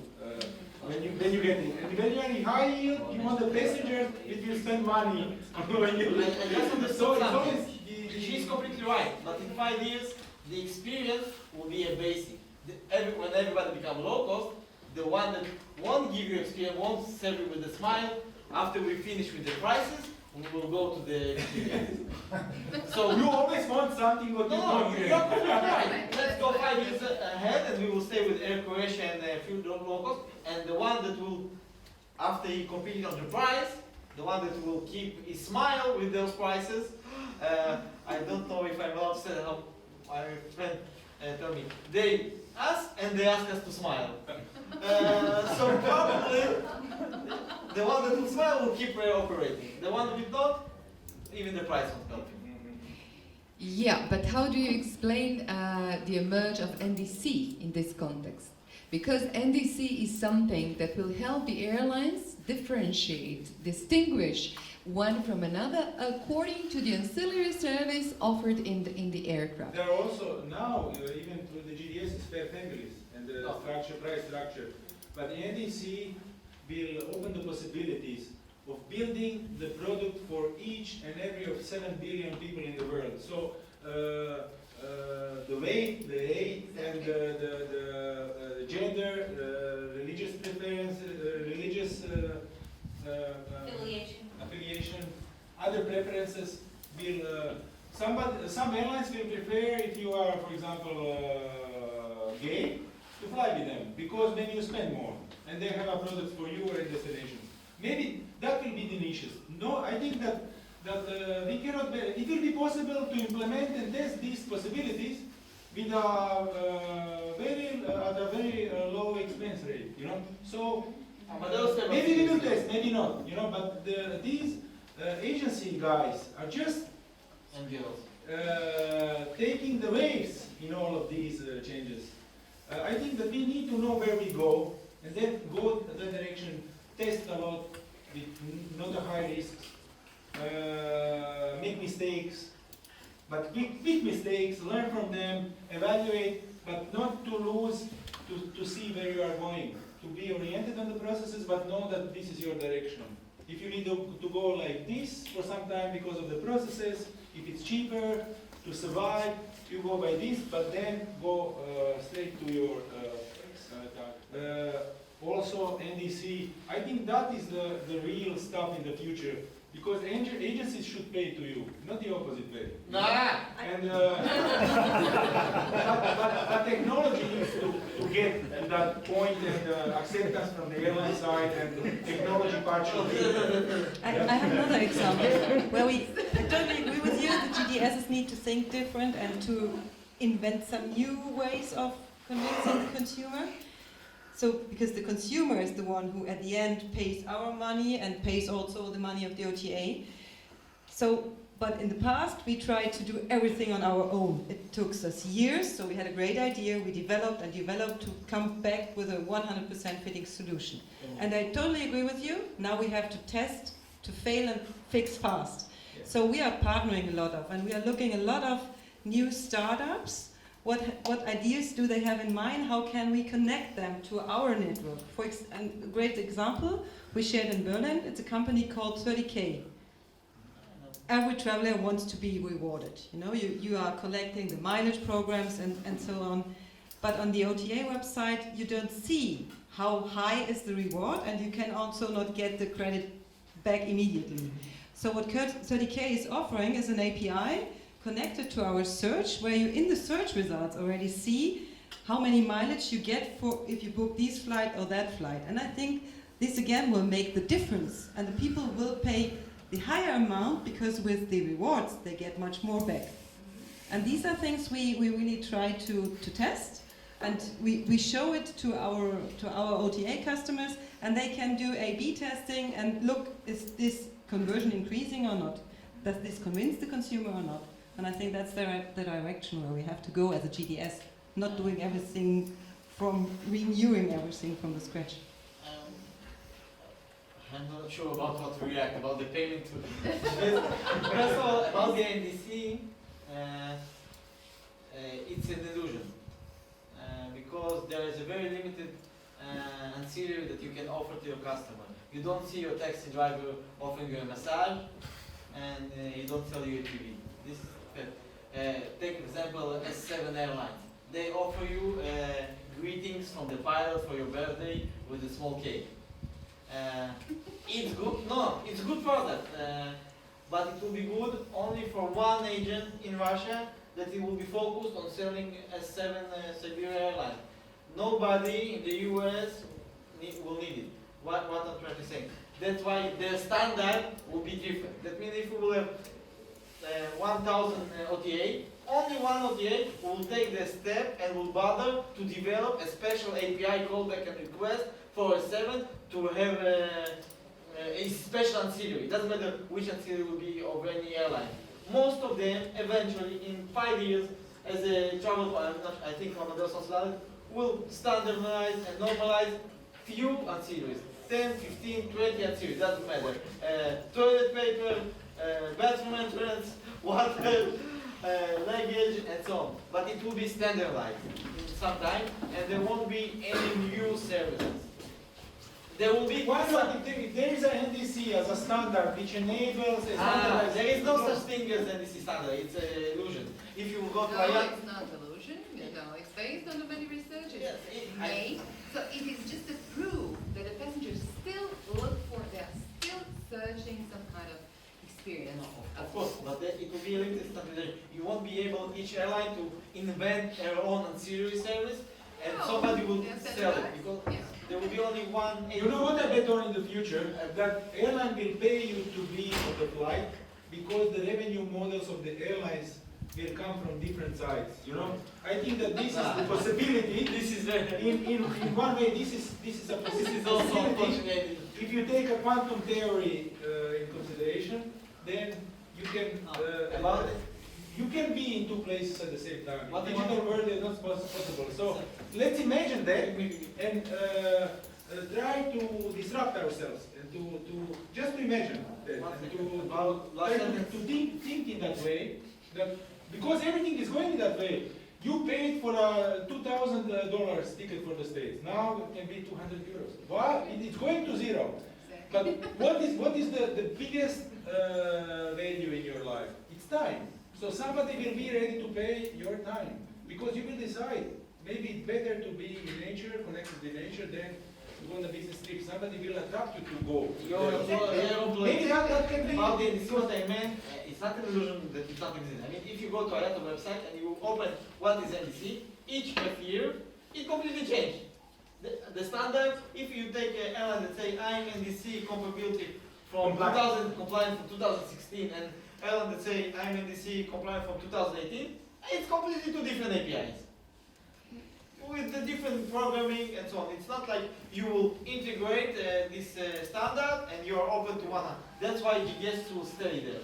It just become instead of 2 GDSs, 100 GDSs that are able to aggregate a lot of NDC, a lot of direct connection, and yada yada. In some way, each of us will be separate GDS and have possibilities to become or to connect. Do you need in a different ways?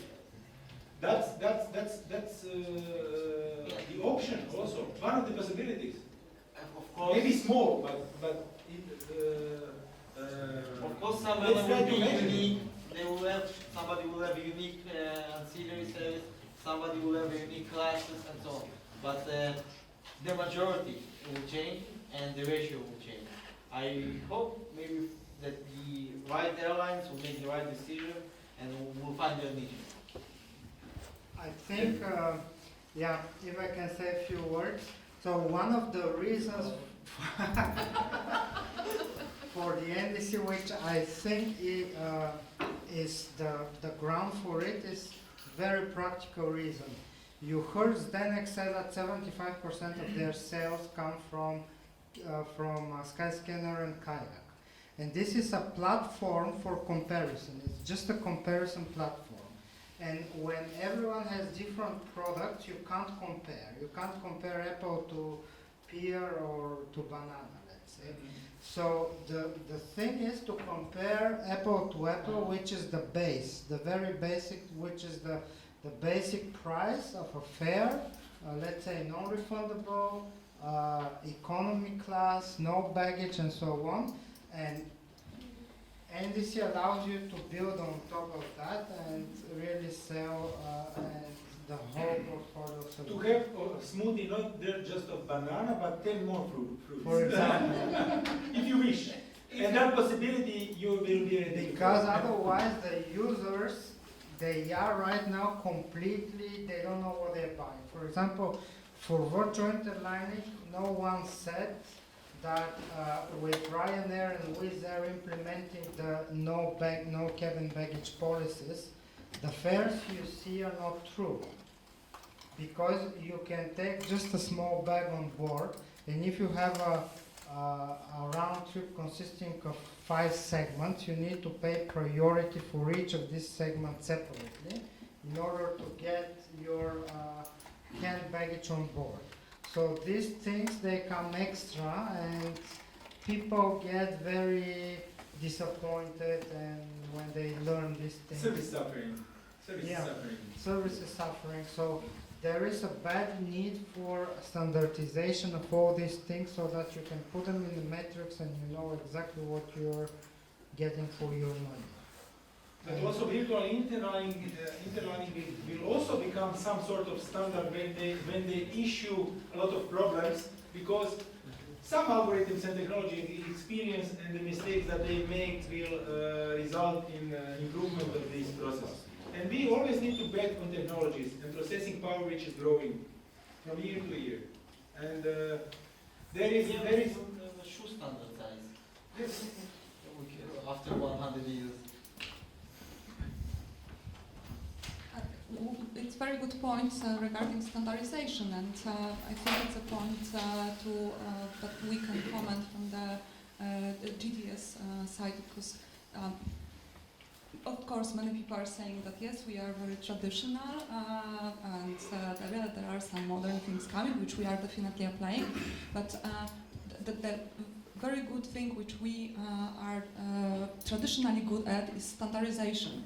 So that's what actually is happening, and what we are also focusing at is the standardization of services and offering the brand and fare families and all this merchandising, just to have to make this traveler not to just get lost in lots of and confused in with all this information that are coming. So this is how we are answering and how Travelport is answering. GDSs lack these experiments which are sometimes caused, and virtual interlining are lacking the standardization, and these two different approaches I think should learn one from another, because if we listen to Zdenek,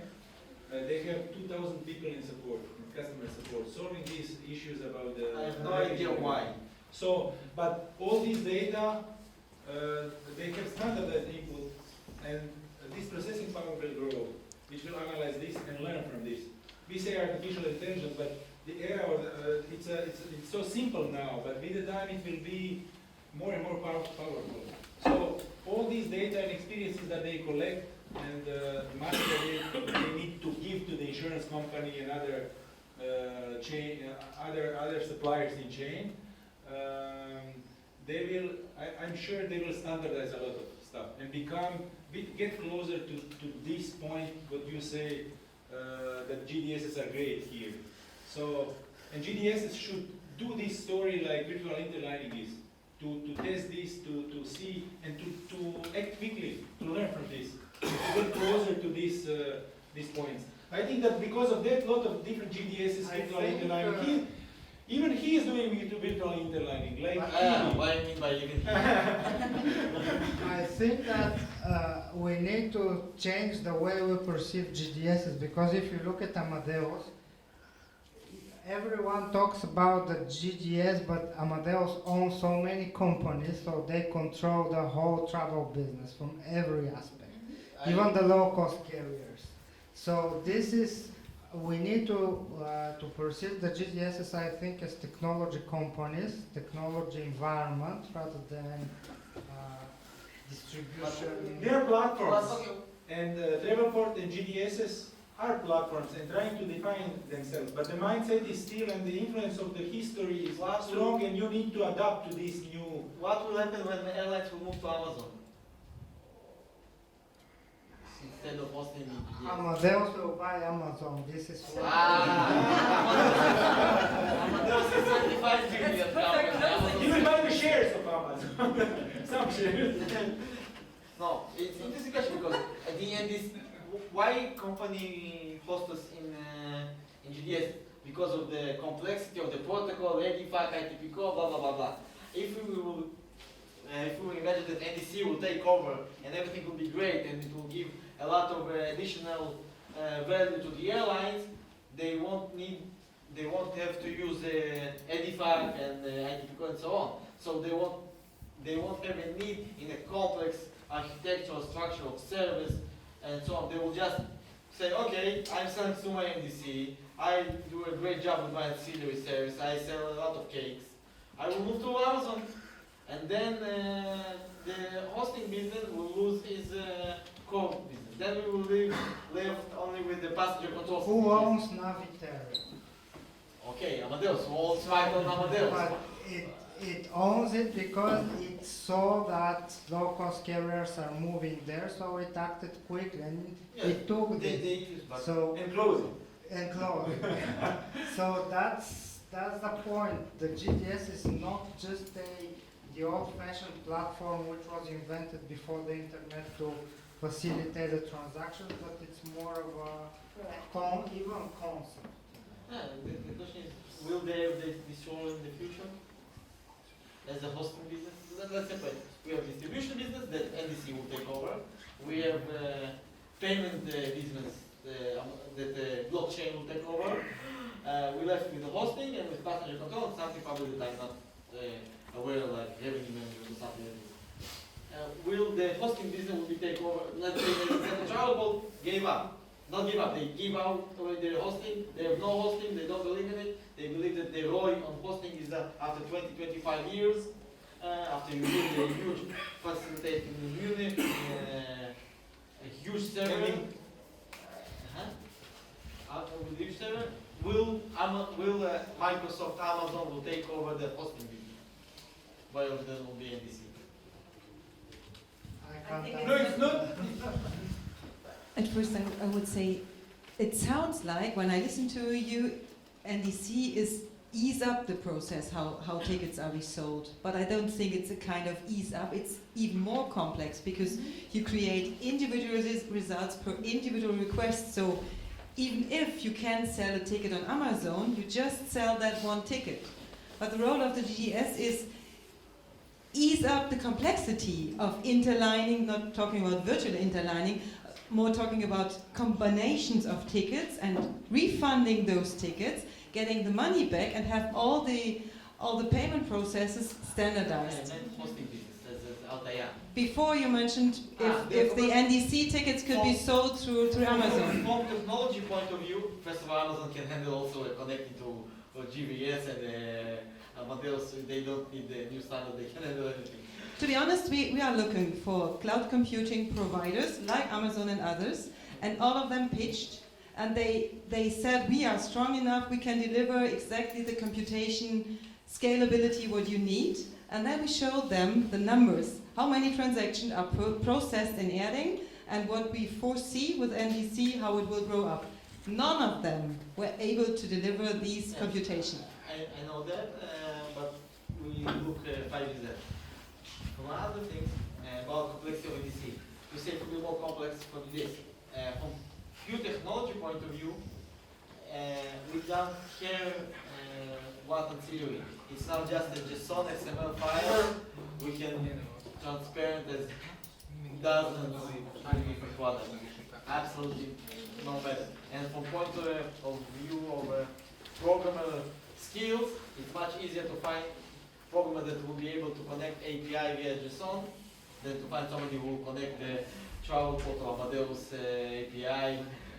He needs to be much more skilled, much more able. So I think, from other point of view, I think it will lower the entrance barrier for OTAs, and we will see dozens of them in poor low quality that will connect one NDC in a national carrier, NDC in other nations.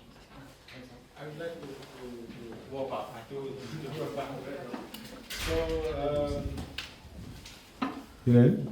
So, to conclude and wrap up, the change will be faster, deeper and wider.